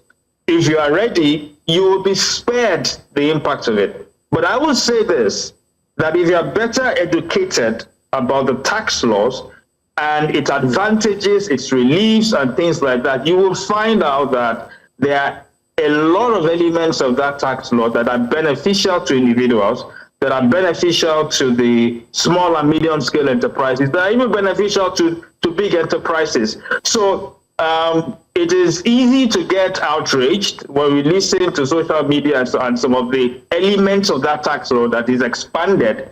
But look, read the laws yourself, get into the meat and of it, and really be educated. When you do, you'll find out that you might actually benefit from being ready. For instance, if you are a small business or a business name, you are registered as a business name, you might actually realize that probably this is the time for you to upgrade yourself from a business name registration to a limited liability company, because you have protections under the limited liability companies that you will not get under the business name. So this, you need to be educated. That's just my point. I mean, we can sit down here, argue is good or not, whether we want to pay, whether politicians are corrupt or whatever. It will not change the law. The law will take effect from January 1st, and you have to be prepared. Now, Yinka, I can't help but notice that there's a bit of a difference between you and Zachari's opinion here regarding the tax and the new reforms. But I'm going to save that for later. I want to talk about access. The worry for many Nigerians has been that the government or the authorities will be able to access their accounts. We know that the reform also is very heavy on technology, which means transactions are going to be monitored, digital transactions and all of that. But when it comes to access, and Zachary, this is for you, what are your concerns when it comes to access? Because you noted that everyone's going to get taxed. But what concerns do you have therein? Your question, I think I have a right of reply. Go ahead, please. Who spoke, the last person who spoke That's said, Yinka. If you earn 10,000 naira a day, you will not pay taxes. That is being completely economical with the truth. It's falsity. And sometimes I think this is the problem I have with friends of the government. They set out to deliberately confuse.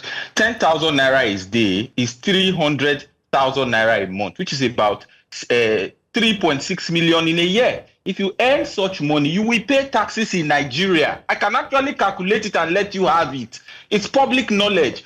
The 800,000 you are talking about is not monthly, it's yearly. What you have monthly is about 67,000 naira, which is little shy of the minimum wage. So when we talk on public issues, we should set out to educate and not to deliberately confuse. Also mention that paying taxes, the new tax law is beneficial. I cannot explain what the benefit of taking money from somebody's pocket. A man who has never paid taxes in his life. Because of course, this man fundamentally benefits nothing from government. I say it every day. When you are traveling by the road now, you keep your transport and you keep money for ransom. You can't even go by air. There's been an outrage on social media of the cost of air travel. And then you are literally your own government. You provide your own water. You provide your own light. There's a solar on top of this building. And it will soon go off and you see the lights go up. So when people come and say a new tax law that is taking money from people is to the benefit of the people, I do not know where those people are talking from. But definitely they are not talking on behalf of the Nigerian people. You talked about access. I don't know what you mean by access. Maybe access to information. The information is there for anyone who wants to read. I mean access to your actual accounts. This is something that all through last week was talked about by the authorities, saying that don't worry. Taiwo Oyedele stated exactly clearly that some of the tools that will be used to access your tax is your bank account, your NIN, your BVN. So if you have multiple bank accounts, they can aggregate what is going on in your life by your BVN. As a matter of fact, if you ostentatious display of wealth is another way they will assess your taxes. So when money comes in, the onus is on you, the recipient of that money, to explain to government whether that money is taxable income or not taxable income, maybe gift and all of it. And there are very few incomes that are not taxable, chief of which is gift. Others are taxable. Honorarium is taxable. Winnings from your sports betting. If you are playing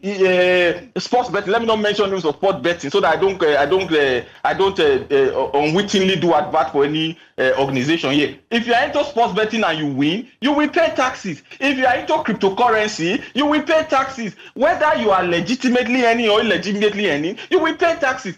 Let us say the truth first. After saying the truth, we can now sit back and discuss, okay, what are the way out? And then there's this thing they always preach, that, oh, if you have a business name, go and register as a limited liability company. These people are teaching people tax evasion. You know, there's a thin line between tax evasion and tax avoidance. Avoidance is legal, it's good, but evasion is a different thing entirely. If you are not a limited liability company, you are not a limited liability company. Okay, now Zachary, let's stick to there are large-scale enterprises. If you are a small-scale enterprise, I beg your pardon, Zachary. I understand that this is you want to get to talking about tax evasion and avoidance, but let's stick to what we're talking about here regarding access, for one, and then the discrepancy between your opinion and Yinka's opinion. But I couldn't help but notice that Nnamdi had some certain gestures while both of you were speaking. Nnamdi, what were those micro gestures we were seeing? Do you want to vocalize them, please?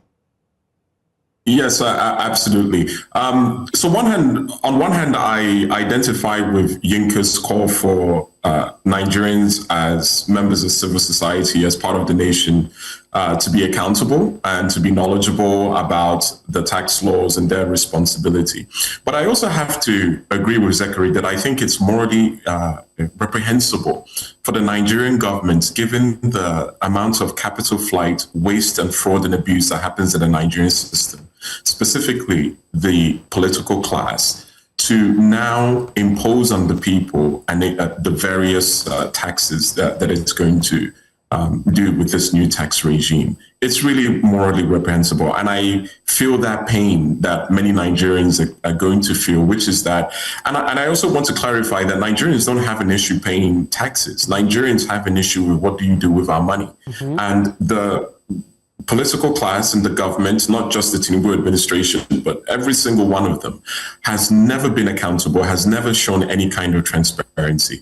If this administration wanted to be honest and to take a populist approach to this tax implementation, what they would have done is they would have also provided countermeasures to show the people mechanisms of accountability and transparency that will show the people, here is how we on our end are going to do a much better job of investing, of appropriating and allocating your capital or your tax nairas. And that's not happening. And I think that's morally reprehensible. But I think the government needs to be very careful here. If you look at many revolutions that have happened historically, they have happened when the government has pushed the people too far, especially on this question of taxation. And depending on how aggressive this government implements this new tax regime, specifically, for instance, by reaching into people's accounts and so on, the government is sitting on a powder keg that could explode in its face. So if the political class think that they are so immune and think they are so brazen in terms of their actions towards the people, they need to be quite cognizant of the fact that we are experiencing high inflation in Nigeria, food scarcity, insecurity, lack of services, territories where the government has no control. And you combine all these factors in, plus you are now also taking money from the people in the form of taxes that you're not going to be accountable nor transparent about. And it could blow up in the face of this government. So they need to be quite cognizant about that. Having said that, I also want to come back to this issue about how we are going to do this, which the government is now bringing in France again, which I think is probably the most egregious aspect of this entire exercise. If the Nigerian government cannot utilize local talent, local technology, local skills and knowledge to implement its own tax system, and it has to go and do capacity building and has to go and bring in a foreign nation to do that, then we have failed. And I once again want to bring light to the fact that this poses a national security risk to Nigerians. And at some point, we have to draw a line in the sand to say how much of our sovereignty, how much of our dignity are we going to continue to outsource to foreign players and to the Western world. And I think it's very important that we don't forget this aspect of it. It's one thing to tax the people. It's another thing to bring a foreign power into our economic infrastructure to do whatever they think they're going to do in terms of facilitating this tax process. And I think that's egregious. And I also want to call for the National Assembly to look into that partnership and that MOU with the French government to see if there are grounds there for gross misconduct, which I believe is the case. Now, I'd like to go further with access, Yinka, and this is for you.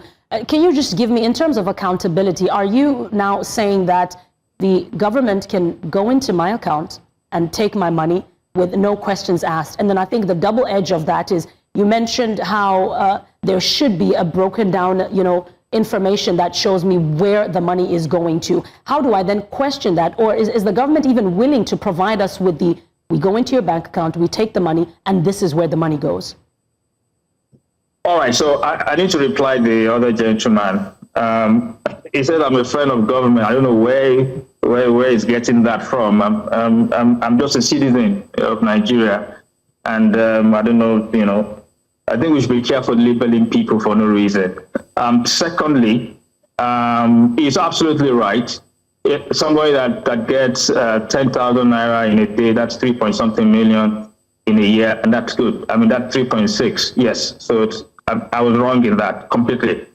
However, if you earn 3.6 million in a year, all right, under the old tax rate and the new tax rate, you're paying less with the new tax rate right now.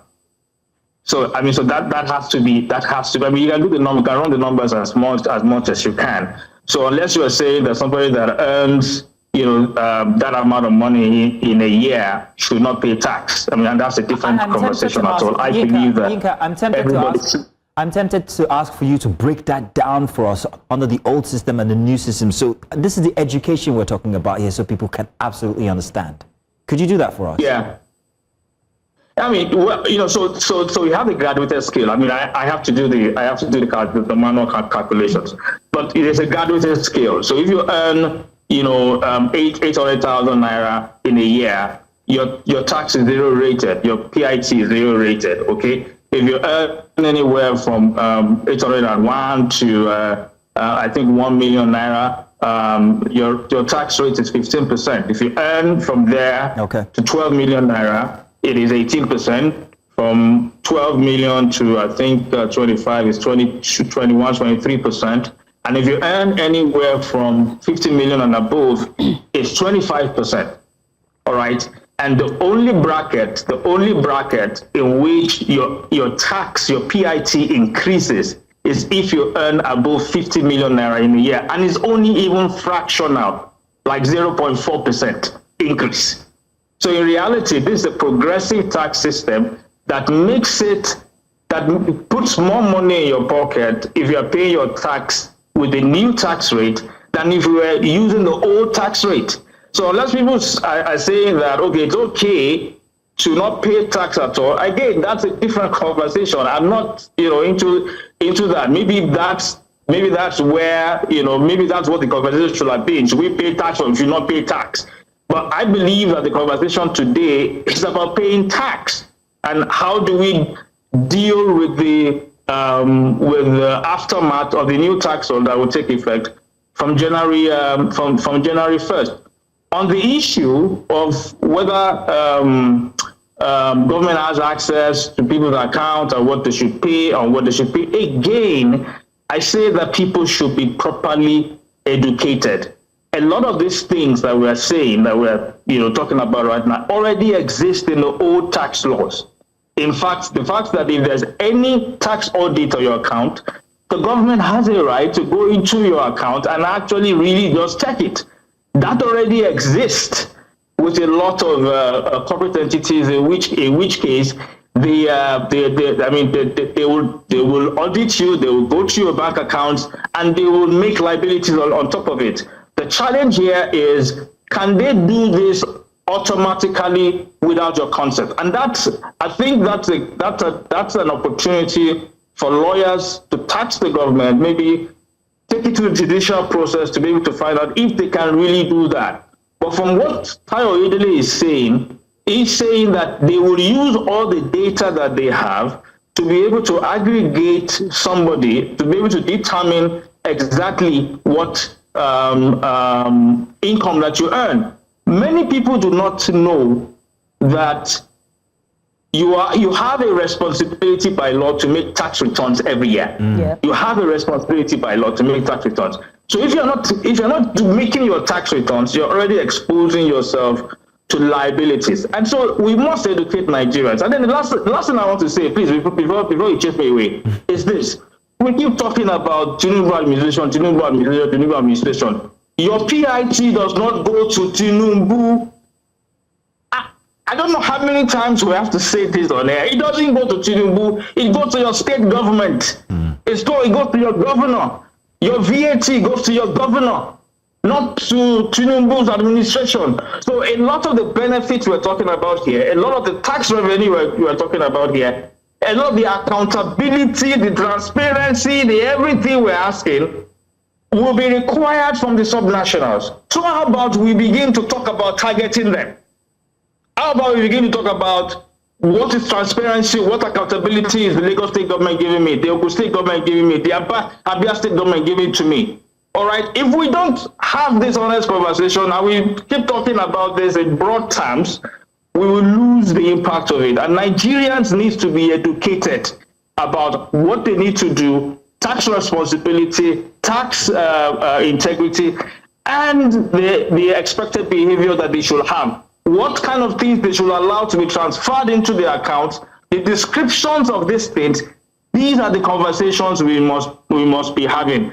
Okay. To begin to talk about whether or not they should pay tax or not, I think is a different conversation. Maybe it's one that we can have on another day. All right, Yinka, like you said, before I chase you away, I want to know what your opinion is regarding the France partnership and this reform. What's your stance on it, real quick?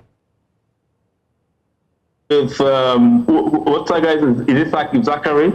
No, that's directed at you, Yinka, please. What's your stance on the partnership with France regarding the reform? No, I agree. I agree with the. I was trying to remember his name. The guy that was advocating against it. Is it Zachary? No, that's Nnamdi. Nnamdi. Okay, fine. I agree absolutely with Nnamdi. I think we have the capacity with a lot of our fintechs, a lot of our unicorns in here. There was a bank that built a core banking application from the scratch, Sterling Bank. They did it from the scratch. They didn't go to import Finacool or FlexCube or whatever it is. They built a banking application from the scratch, and it is working. We have the capacity in Nigeria to do this. We don't need to go to France. We don't need to go to any country. We can do it ourselves. We can enable our IT guys to get this infrastructure in place. So I agree with him. We don't need to go that far. I don't know why they did that, and I think that it probably should be investigated. All right, thank you. Zachary, regarding accountability, what do you think about, are you satisfied with what has been put forward by the authorities regarding how we can actually, maybe let's even start talking about tax returns, people filing in tax returns and also demanding to know where exactly their taxes are going. That's you, Zachary. I thank my brother for acknowledging that that was a mistake on his part. So that we shed that, so that is covered. Yeah, then you talk about accountability. Let us know where the money is going to.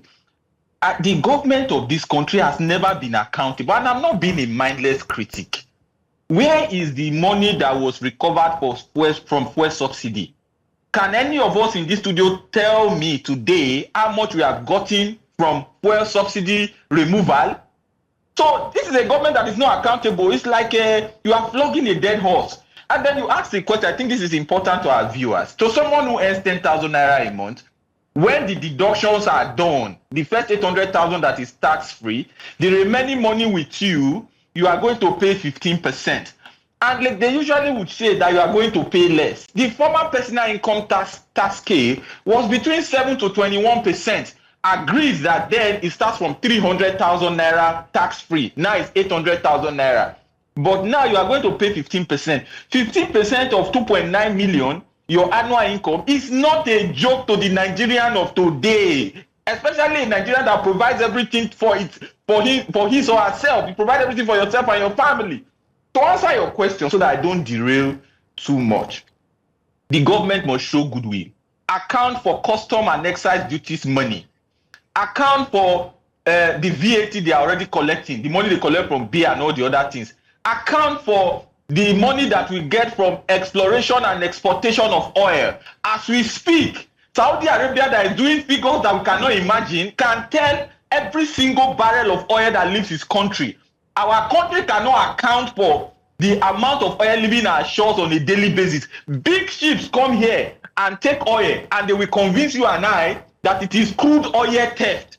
Big ship. I think oil is sweet that you can put in your pocket. Let's leave that aspect. I will conclude this your question by saying, if the government is not showing goodwill, if the government is not being honest, people cannot trust them. My brother said the money goes to the governor. It is President Tinubu that signed the tax law. I have never seen where a person will sign a law that does not favor him or her. There is a sharing formula to it. And this present presidency will benefit from it as much as the governor. And I am not only here talking about the presidency. Our governors are also equally as culpable. We have governors who do not account to anyone. We have state house of assembly that cannot do oversight. We have state house of assembly that are mere rubber stamp. And it has now elevated even to a national level. There is nothing that goes to the National Assembly now that is not passed. Is that kind of country that you want me to entrust my money to the government? And I'll conclude this by talking to the Nigerian people. No matter how much we advocate here, it is law. Except something happens, The laws are meant for human beings. Except the human beings who these laws are meant for reject it in January, we are all going to pay tax.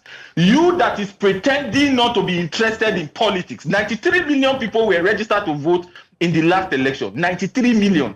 Only 23 million voted. The other 70 million can either explain to me and you why they were not part of the process that elected the leaders that want to take taxes now. In 2027, will you vote or will you not vote? I leave that question to the average Nigerian who think he or she is too important to vote when you start paying your tax next year.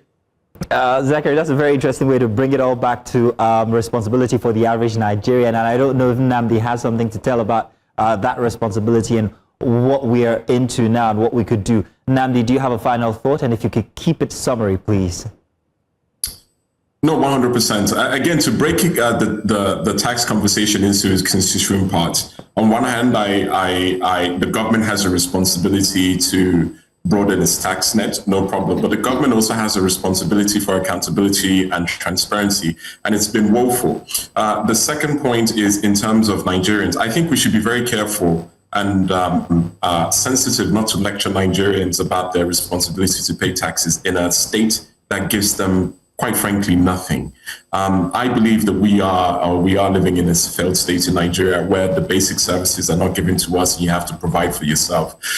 In addition to the fact that we have the insecurity that we have. So to now put this additional burden on Nigerians to pay taxes to a government that is completely opaque and irresponsible is morally reprehensible. The final point I want to make, again, bringing it back to the implementation and this partnership with France. We as Nigerians need to ask ourselves, how low do we go? Because if we as a country are to the point where we are going towards France, where the rest of Africa is running away, and we are giving France an entree, visibility and access into our economic backbone, that is digital colonization. That is a type of subjugation that is shocking to the highest level. And again, I will say it, that is bordering on treason. We cannot allow for this relationship and this partnership with France to happen. It is absolutely unnecessary. We have the capacity to be able to handle our own tax system. And it's only Bola Ahmed Tinubu that can answer why. Why is it that of all the countries it is France that you're going to go to come and do capacity building for our tax? We don't need that one. And so as we go into 2026, the 12 to 18 months until the next election, I think this government needs to tread quite carefully. I think the political class have overreached. I think in terms of the various policies that has led Nigeria to the point where 60% of our population are in extreme poverty, they need to be wary, because one of the things that they're doing is they're now straining the relationship with the actual business class. And if the business elites of Nigeria are smart, they will understand that at the end of the day, that this is an overreach by the political class to take more from them, because they're the ones that are going to bear this burden to a disproportionate extent. And to bring the political economy aspect of this, we have seen major decampments from APC, from various parties in Nigeria to the APC. These decampments are not happening because they love the president. One way or the other, they're going to be settled. And so we have to ask ourselves, how are they going to be settled? What are the incentives for them to move to that APC? And this is part of what we are seeing, and this is part of the grand scheme that we are seeing, where the economy is being, in a sense, weaponized against the democracy of Nigeria, where we effectively were seeing, in my opinion, the purchase of the opposition in Nigeria. And these kinds of, this new tax regime, the various implementation schemes are part of that process and apparatus in order to fund the ambition of one man going into 2027. We need to be careful. Nigeria, I believe, is a failed state. And if we continue at this rate, we will collapse. And that would be a tremendous humanitarian disaster for all of us to manage and to handle. Well, Nnamdi, that was not summary at all, but thank you very much. It was rather interesting to listen to. And thank you for bringing the conversation back to political colonization once again. Nnamdi, Yinka, Zachary, gentlemen, thank you very much for joining us. And we look forward to seeing where this will go come 2026. And hopefully, just hopefully, maybe our pockets will be safe. Mm-hmm. Thank you. Speaking of safety, Mazino, it is very safe to say that taxes are not just about the revenue. They're about trust, fairness, and visible returns.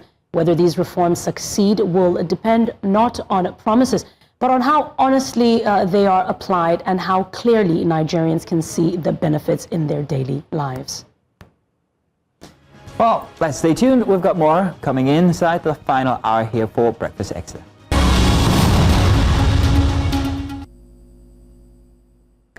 You're welcome back. And to state the obvious, it is December. And we all know that December is meant to be festive. But for many Nigerians, it has quietly become the most emotionally demanding and draining month of the year. From travel pressure, financial strain, family expectations, work deadlines, and social obligations all collide at once. The result is exhausting, masked as celebrations, anxiety hidden behind laughter, and a deep sense of overwhelm that often goes unspoken. In a country where reliance is worn out like a badge of honor, burnout is rarely acknowledged, yet the signs are everywhere. Oh yes, indeed, those signs are indeed everywhere. So to help us navigate the stresses of dirty December, or maybe not, we're joined by Dr. Maimuna Kadiri, psychiatrist-in-chief at Pinnacle Medical Service, who has worked extensively on stress, mood disorders, and also emotional well-being. Doctor, you are welcome. Thank you very much for honoring our invitation.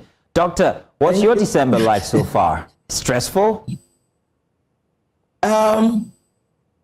Thank God, as in Nigeria, I have to start with that statement so that it can be very relatable, right? Yes, indeed. Yes, indeed. Thank God we've reached the month of December, because that's the most important thing. Not everybody arrived at this month, at this time of the year. So I'm happy we are in December, but on the flip side, kind of an oxymoronic kind of feeling, good, happy, not happy. Why? We have seen a trend, of course, with the word we coined, or this statement we coined, dirty December. It can really be very dirty. Why am I saying this? At least for my organization, for the past couple of years, we've seen that trend of people coming around a lot because of, their expectations were met. They feel they are burnt out. Some of them, unfulfilled, unaccomplished. So we have increase in the rise of anxiety, depression, burnout, poor sleep. And then, of course, for those that enjoy the dirty December, that lack of sleep can just cumulatively make them just break down. So we've had people that they come around, no history whatsoever that they've ever had any mental health related challenges, but the December period of the over enjoyment, I may say, I don't know how to put it, but and then of course the consumption or over indulgence in enjoyment and alcohol, we've seen some of them just having what we call acute psychotic disorder. So December for me and my team in my organization comes with a lot of mixed feelings, because we've had that increase, and then on the extreme of cases, we've seen family members deliberately looking for where to come and drop their relatives that have been mentally ill for a while, because they want to just enjoy the December. And I'm like, no, we are not a dumping ground. So we really screen when people come around and like, oh, we need you to admit XYZ. We think he has an issue. We think he's not coping well. We just sense it that these people just want to come and drop their relative because they want to travel, or they want to go somewhere else, or they want to enjoy the holidays without their loved ones. So it's a lot of roller coaster information. It's very stressful for you already. I mean, from what you're telling us, it's stress. I don't want to do your job at this point. I wish I can just, second my job to so many Nigerians, and I would just have my own holiday without any. It's a lot. It's a lot. Now, Doctor, I just want to butt in, because of course you mentioned a number of symptoms, from stress to fatigue and all of that. And as thankful as we are to be in the month of December, you tend to find a situation and an instance where by the time we come to December, many people find themselves to be unhappy. Is this a symptom of something, or is it a fatigue? How can I tell the difference, between just the stress of making it through the year, or if something is actually going on with me psychologically that I need to check? So a lot of times, I like the fact that you are bringing that up because there's a difference between stress and burnout. So stress is what we deal with on a day-to-day basis, and you can't live life without stress. We must say that it's not possible. And when people say avoid stress, I always laugh because even when you are sleeping, you are stressing. Why? Because your heart is pumping the blood that's going around your whole system. Your brain is functioning. Your lungs have to function for it to breathe well. So you just have to make stress your ally, right? But when it is cumulative, unattended to, and it's persistent, that's where burnout comes in. And some people are already burnt out, they don't even know. You will see people making statements like, I don't really care. Let this year just come and end, let me go. And things that should make people show some level of emotion. They are just flat, they have what we call flat affect. They don't even bother, they just like shove it off as if it is normal. They just normalize things that are not okay. So there are a lot of people that are already burnt out, and you will see that in this holiday festive period, we have the different signs of burnout, especially when it comes to signs of burnout, especially when it comes to people that have worked all through the year, whether you are a homemaker, in whatever form. So the physical signs are there, the emotional signs are there, and of course the behavioral. So when you see people that are constantly complaining about headaches, back pain, fatigue, not sleeping well, those are major physical signs you can people exhibit at this point when they are burning out. Then, of course, emotional signs are they are irritable, they are easily angered, they just flare up for some very minute, mundane reasons that you're like, what's happening to this individual? Then, of course, the anxiety, the mood swings, happy now, not happy, the following moment, and all that. Then, of course, they feel emotionally numb. And that's when I was talking about people just making statements, even things that should evoke emotion, they are not showing it. Then the behavioral. A lot of times, these are the things people see. The behavioral, you see them, they withdraw. It's time for us to go for this program or this whatever you are paid for. You have the ticket. So, you know what? I'm tired. I'm not going again. I'm not doing again. Things like that. Or they are overeating or undereating. They have increase in alcohol intake or any other substance that they were indulging in before, or saying yes when they want to say no. So you will look at all those cumulatively. A lot of people this period, every new year, people will come out and say, new year, new me. They set all the goals. They want to lose weight 20 kg by 2025. We are now December 14, and the weight hasn't gone. Doctor is coming for me because it's my goal to lose weight in January. Yeah, you are coming for me. Doctor, you're actually telling people's lives. This is actually what goes on. Along with that is also the anxiety that comes with money or the lack of it. And I'm wondering exactly how people can manage all these expectations as they approach December, or even while they're here right now, this moment with us in December. How can we abate these anxieties? What must we do, especially when it comes to our mental health? Nigeria already is a high-stress country. That's just it. We need to understand it's already a high-stress country, and December helps to magnify this stress. So if we don't talk about it, it just looks more like we are normalizing emotional suffering. So how can Nigerians protect their mental health at this point in time? First rule, please create a holiday budget and respect it. Some of us are not respecting our budget. You want to come and be doing FOMO syndrome, fear of missing out, jumping from one place to another. We need to embrace the JOMO syndrome, joy of missing out. So create that holiday budget, stick to it. January is 50 days, it's not 31. So you need to understand that. So create that budget, stick to it. Then number two, please prioritize rest. Rest is very important. It's an appointment for yourself. Your body is not a machine. Even generators need servicing. So please create that rest and prioritize it. Number three, please set boundaries, emotional boundaries, financial boundaries, social boundaries. It's okay to say, I can't make it now. I can't afford it now. I need rest. Then please reduce comparison. People are posting pictures of 2019 before COVID, and you are thinking they are enjoying their lives. They are suffering. So please, sorry. Your journey is not running late. Instagram is not real life. So please, as much as possible, reduce comparison. Then talk to somebody, trusted family member. And if you don't have, please talk to a therapist. It's very important. Then practice gratitude. Three of us are right here now. We have a lot of people behind the cameras. When you wake up every morning, be grateful to God. Thank God I'm alive, I'm awake, I have a roof over my head, I'm we're talking at News Central to millions of people all over the world. So practice gratitude. Then please watch your alcohol intake, because a lot of times you find out that people don't just think that I can just do anything, especially when it is free. So as much as possible, please, December should not break you. It shouldn't. It should bless you. Rest is not laziness. Boundaries are not disrespect. Saying no is not selfish. Protect your mind, because your mind is your life. Choose yourself. Yes. Doctor, I want us to go into a rather sensitive topic now. I want us to talk about family, because festive period, holidays is literally a time to go and spend and celebrate with family.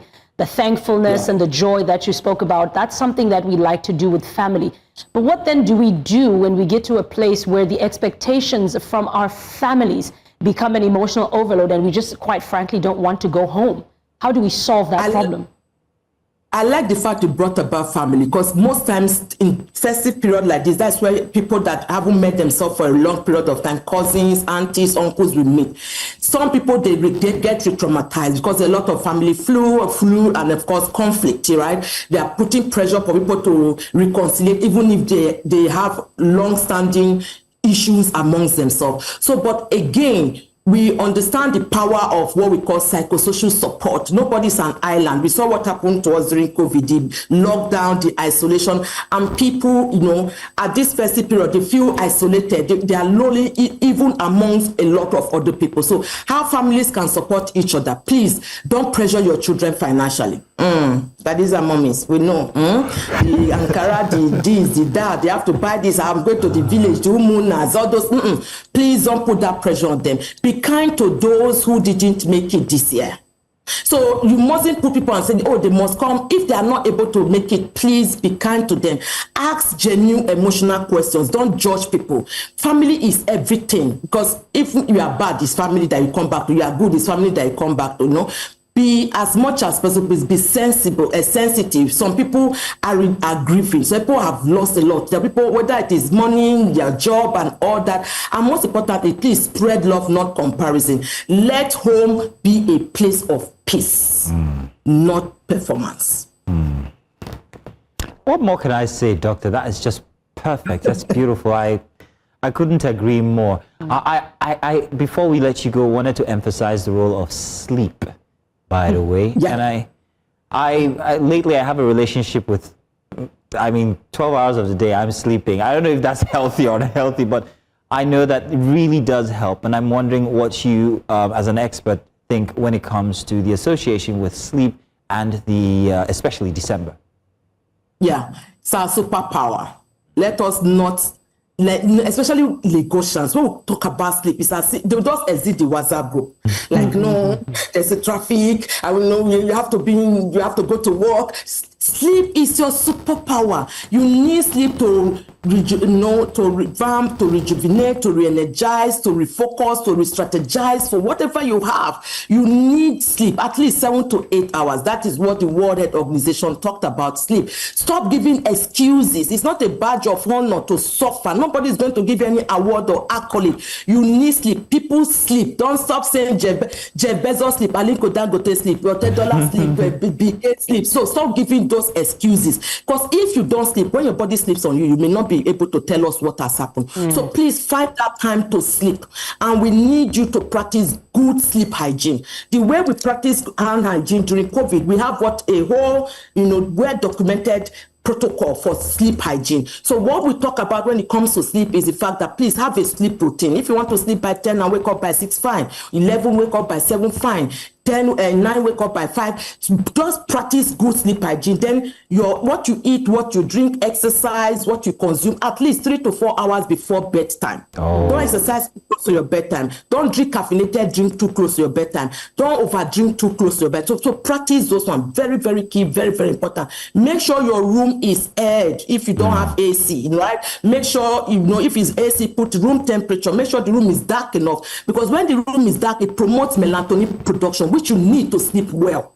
So bedrooms shouldn't be TV rooms. Take out the tablets, phones, the laptop, all those things, take them out. They have blue light and they do not aid sleep. So make sure the room is quiet enough, clean sheet, clean room, web, no air, and of course that all these protect sleep. And if you promote sleep, rather, and if you go back to go to bed and you do not sleep in the next 20 to 30 minutes, stop tossing and turning on the bed. You're just making that part of the bed hot. Get up, go shower, take something hard, like a hard cover book, and read Bible, Quran. I didn't say you should go to your phone or your laptop and all that, and then you can come back to bed and sleep. I didn't say go and eat, or go to social media, because you can just be dumb strolling before you know it's after 3-4 hours you are there. All these help you promoting sleep. And if you are not sleeping well for a long period of time, please see your doctor. Stop taking medication to sleep, because that is a pathway to addiction. You know what I'm talking about. I don't want to mention the names of those medications. Nigerians that are listening to me, you know what I'm talking about. All those medications you go and buy in the pharmacy that you want to use to promote your sleep. That is a pathway to addiction, because they are very highly addictive. Dr. Maimuna, I can't thank you enough. I've been listening to you. It's like, it sounds very familiar. It sounds like my mom. But these are advice that everyone should take. It is very, very important, Dr. Maimuna. Thank you very much. December should not cost people their peace. Rest is not weakness. And setting these boundaries and setting these little, that you've explained here, they're very, very good. Thank you very much, Doctor. We couldn't agree more with everything that you said. And have yourself a very beautiful December. Thank you. Thank you so much. Do have a mindful December. Bye for now. Beautiful. Get a book. TV, not good for you I'm at so night. Guilty. You are. She lives with me. Dr. Maimuna practically lives with me. From the body goal, I joined the gym like 2 days ago. What, running away from Nigerian men isn't doing it? It's not doing it because they find me. So I'm like, let me go to the gym, let me work on these calories, and let me just, get into it. But I mean, I learned a lot from that, because I'm guilty of doing that. Sometimes, like you said, Mazino, we work around the clock, and by the time you get home, sometimes the sleep is not necessarily there. So I get in and I'm like, okay, let me unwind. I pick up my phone. I will scroll Doom until the sleep. Scrolling is a no. So, wow. Yeah, I know. That was a wake-up call we all didn't know we needed. So there you have it. Tell you what, we're going to go on a short break. We've got one last segment here for the installation for this weekend's Breakfast Extra. We'll be right back. Stay with us.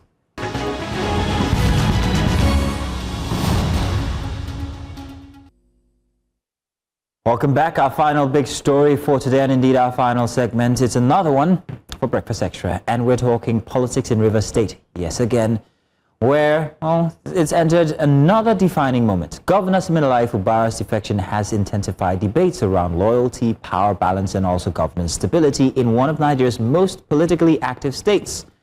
Supporters frame the move as strategic realignment. Critics see it as a trigger for deeper political uncertainty.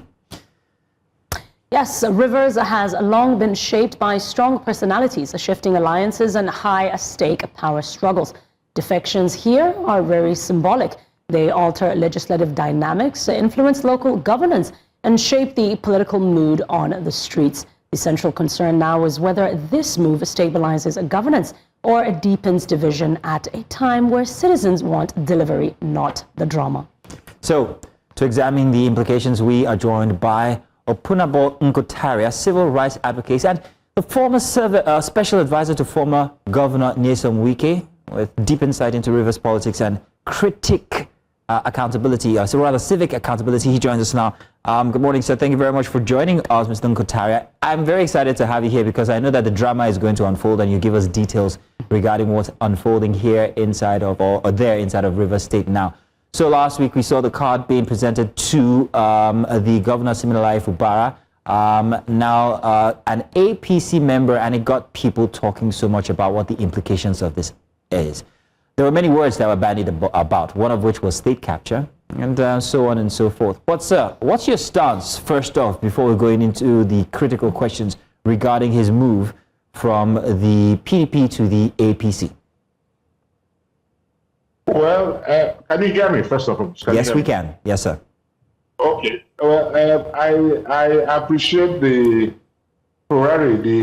defection activated, given the status of the man who defected and the economic and social importance of the state.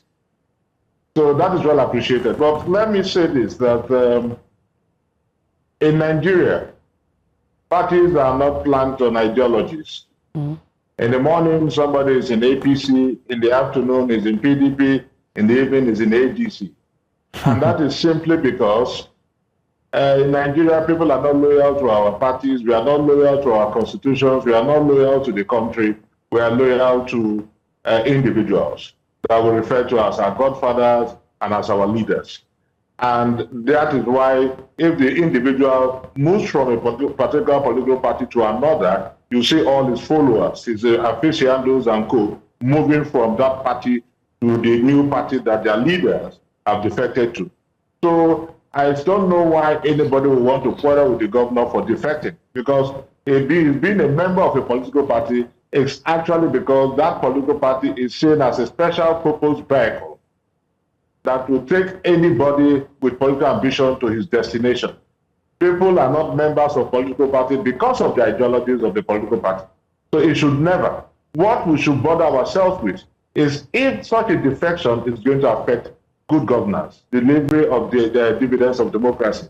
So we should never, I keep telling people, many people have raised these issues, and I keep telling them, I said we should stop maximizing the minimum and minimizing the maximum. Maximizing the minimum by saying, why do you have to defect? Then minimizing the maximum by saying, but if you agree with me, what should be on the lips and what should be the concerns of everybody should be, will this affect good governance in Rivers State? That should be the concern of everybody. So will it affect good governance? How will it? I can tell you that is going to potentiate the good works of the governor, and I have enough facts to bolster that assertion if you ask for that. Well, why don't you go ahead? Let's have these facts, sir. Okay, good, good. Now let's take under advisement the issues that preceded the declaration of a state of emergency. While the legality or legitimacy of I want the world to know there is a difference between legality and legitimacy. Legitimacy simply means acceptability. Legality has to do with the law. Now, the legality and legitimacy, why that is being challenged in court. And curiously, even months after, this emergency rule lasted for 6 months. Months after that, we are still to get a judgment on that. That, unfortunately, that is the country in which we find ourselves, where the rule of law is caged and the administration of justice is roundly subverted, with cherry picking the administration of justice. Well, let's leave that aside. Now, we fought the issues, we are all seized of the issues preceding the declaration of a state of emergency, where the governor was tear gassed, where water cannons and co were unleashed, and with impunity. And the governor himself at that time said, these havocs were rigged by a deputy commissioner of police or thereabout. Is it an assistant or deputy commissioner of police? I don't know. But those things were done with impunity. We are talking of a sitting governor, not a former governor. We are also aware of a situation where the governor will put a call across to security chiefs, maybe commissioner of police, brigade commanders and co, and none responded simply because he was perceived as a political enemy. A man who is not on the same side with the president. That is because of that. So he was already a target. Sorry, I'm having cold. Sorry, pardon me. He was already like a target, perceived as a political enemy. And whatever he did, they decipher sinister plots behind it. So the whole aim, I'm talking of before the declaration of state of emergency, was to ensure that they frustrated him and if possible frustrate him out of power. We saw all that. And we also saw how it even affected development. Now, the same Supreme Court, in the case of Lagos State and Obasanjo, I'm talking about when Tinubu was the Lagos State governor, the same Supreme Court that said you cannot stop the allocation of states was the same Supreme Court that ordered the stoppage of the allocation to Rivers State. That's why I say we cherry pick in the administration of justice. But that's an issue for another day. That was the same Supreme Court. So you find out that there were efforts, relentless efforts to steal the efforts of Mr. Governor to ensure the dividends of democracy are delivered. There were efforts. And why? Because of the pestilence of godfatherism. Okay. And most of us over in Nigeria believe that got to its apogee because I'm talking of the belief, I'm talking of before this declaration of emergency now. That got to that level because of the support of the president. Mr. Nkotaria. That impression has been corrected. If you allow me so that we don't send out the wrong signals. Yeah, summarily, please.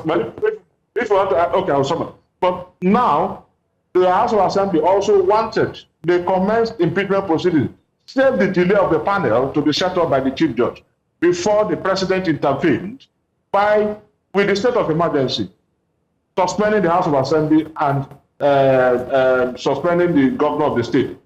To a level, to an extent, stalled the impeachment. Now he has been returned. With impeachment, he couldn't have been able to return. That's why I said that initially we had a wrong perception of it, but later we began to understand. But that does not justify the legality or otherwise of the declaration of the state of emergency.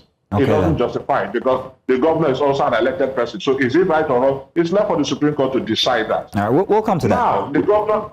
Okay, now, yeah. Okay. But sir, we have other questions because we are running out of time. It is the final segment and we have only about 10 minutes to go. So my co-host here has a question that she'd like to ask. That's why I'm talking fast, so that I'm able to.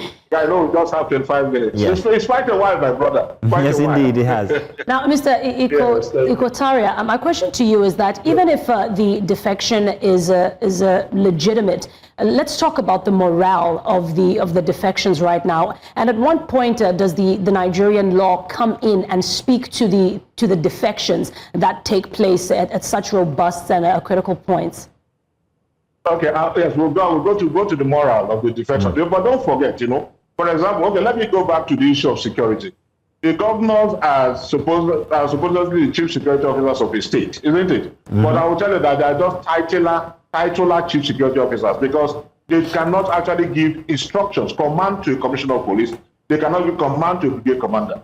So when you have a breach of security and the governor cannot give command, who eventually takes the blame? It is the government. They say, what has it been doing with the security vote? What are you going to do with security vote if you cannot use that security vote? You cannot buy for APCs and what do they call them? Armored personnel carriers and so on, and drive them yourself. No, you still need the security operation to do that. No matter how much you have. You can also not arm civilians with AK-47 and so on, then you're running foul of the law. So you still need the security, no matter the amount you have. And if the security men are not responding to your calls, then you have a problem. That's why I said they are just titular security chiefs. Now there's defection. I'll go to the moral aspect of it. Okay, now please, quick. That's why I said it's going to potentiate the efforts of the governor. Now, the governor will now have, supposedly, and I also believe, the governor will now have the free hand to ensure, because don't forget, politics is a concentric circle of conspiracies and articulated interests. What is the articulated interest of the governor? Delivery of the dividends of democracy. If the governor is still at loggerheads with somebody with the center, he cannot deliver that. We also what happened? He cannot deliver that. So now he says no. Because tomorrow, the world will say he was a governor from 2022 or 2023 to 2027. Who was the governor then? So whatever happens, the ball stops as it's stable. People will forget about the state of emergency. People will forget about the challenges he faced. So he said, if that's the case, so let me align with Mr. President so that I can have the unhindered access or how will I put? Nobody is going to frustrate my efforts to ensure that the promises I made to Nigeria, to Rivers persons, are going to be delivered. Okay. I think that was why he moved. And you can see that ever since he got back and defected, I can tell you that we've not had these issues, notwithstanding what the legislators are trying to do, every day accusing him of one thing or the other, but we really don't have this problem. He has been commissioning roads, he has been doing that, he has been doing that. Don't also forget that even when the allocation was stopped, this was a man who said, my IDR is not 13 or 14 billion naira, as we were told. It is 27, 28, and 29 billion naira. Mr. Nkotaria. So when you stop the allocation, I can still go ahead with the job he wants to do. He said so. So Mr. Nkotaria. It led to suspension. So Mr. Nkotaria, I see the road you took. I want to come to the morality. Yes. So can we get to that, please, sir? There's still one more question we have to ask, but go ahead and finish real quick. So now, we're talking of the morality now. Yes, please. Now, let us look at it this way. That's why I say we don't have ideologies. If you talk of morality, at the end of the day, if this man is unable to go and deliver on the promises he made to Rivers persons, and the Rivers persons are the same persons that are going to attack him, and the ones that are going to condemn and excoriate him for performing abysmally, forgetting the challenges he faced. At the end of his tenure, in 2027, well, of course, he's going to contest again. But when they will say, let us judge his first 4 years, they are the first ones that are going to say, look at in the first 4 years, they will never remember his challenges. The onus is on him. So if this is the only way he's going to ensure he's going to deliver on those promises he made to Rivers persons, if this is the only way, then it's justified. You see, something might not be right, but might be expedient. Let us not forget that. Okay, then. It might not be right, but it might be expedient. That is the point I'm making. Mr. Nkotari, I only have less than 5 minutes. I have less than 5 minutes to ask you. I have less than 5 minutes. I'm so sorry, sir. I have less than 5 minutes to ask you the next question. I'm going to make it very brief regarding the non-ideological nature of these defections, especially when it comes to Siminalayi Fubara here. And let's talk about the grassroots effects. Not everybody would want to move with the governor. And this is going to bring about voter apathy. We had this conversation earlier with one of our respondents we talked to this morning.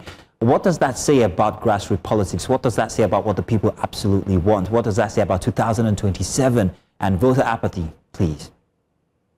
No, that will be only voter apathy. Because like I said, if you recall what I said people are not interested in political parties. For example, you can be in party A. My sister can be in party B. And this was what I did in the last election. And somebody else can be in party C. If you're going for governorship, he is going for House of Reps, the other person is going for local government. I tell you, I vote for the individuals, I don't vote for the parties. So now the governor has moved. All those that are loyal to the governor will also move. Some will even go to ADC. Some people that are not happy will even go to that. But I say it will not lead to voter apathy. Because those that are not happy will go to ADC to ensure that they express their grievances, their displeasure against the governor. Those that are happy with him will move to APC with him. Those that will remain in PDP. And don't forget, if the governor remains in PDP, PDP has two factions now. You come to 2027. And the Supreme Court says, okay, the faction that the governor aligned himself with is not the actual faction, it is the other faction. Then that nullifies his candidacy automatically. Let us also not forget. So he needs to go to a safe place where you are not going to have factions. So instead, there are lots of entry cases involved. With not to be parochial, injustice defected. But to Rivers persons, we are not even interested in the party because we don't have independent candidacy. We are not interested in party. We are interested in the individual. Look at a man in just 2 years, saved 240-something billion naira. As I'm doing, we have declared a state of emergency. For 8 years, there was stagnation. Now the man came 8 years, he did not just promote civil servants, he increased their salaries. All pensions and gratuities were paid. He did not borrow money. This is where the simultaneity with the development of the state. We are not interested in party. Nobody is interested. We're interested in good governance. And that is what any right-thinking member should think of. You know why? Because parties are not based on ideologies. Unlike in civilized climes, if parties were based on ideologies, then you can question the morals of a man. But here, parties are just special people's vehicles that takes you to your political destination. Okay, not then. Morals. Okay, then. That's my point.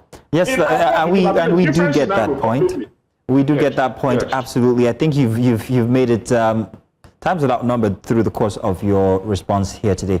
Thank you very much, Mr. Opunabo Ngotaria, for joining us for our last segment. Next time, thank you. I've just seen you for the first time with me. That's it. And I promise you, sir, the next time we have you on Breakfast Extra, maybe we might even reserve the entire hour because there's so much that we could learn from you regarding the situation, especially inside of River State. So much, not learn from me, so much we could share together. Oh, then we'll have it so then. Thank you very much once again, sir. Thank you. All right, my sister. Thank you, my sister. Thank you, my brother. Thank you. Now, defections change party colors, but governance must still deliver results. Now, for the people of the River State, stability is not an abstract idea. It is roads, it is salaries, it is security, and trust in leadership. As the politics evolve, we will keep the focus where it truly belongs, on accountability and on the everyday impact on citizens. Oh, what a show we've had today. Very enjoyable, I must say. And I must say thank you very much for joining us on Breakfast Extra this weekend. Thank you. I hope you're here again. Well, no, I miss Judith, actually. Don't worry, Judith will definitely be back. Indeed. I miss her too, actually, on the I can't help but notice that we're in uniform today. It's an M&M thing. It's an M&M. Indeed it is. Well, thank you as well, viewers, for joining us since yesterday up until today. Don't forget now, it doesn't stop, because come tomorrow morning, the breakfast crew for Breakfast Central will be here. Want to join Jill, Olive, and of course Benga. And they'll be giving you all you need to know when it comes to everything happening inside of Nigeria as we take critical looks at these. Thank you very much once again. And of course, we are going to be taking our leave now. See you guys next week for Breakfast Extra.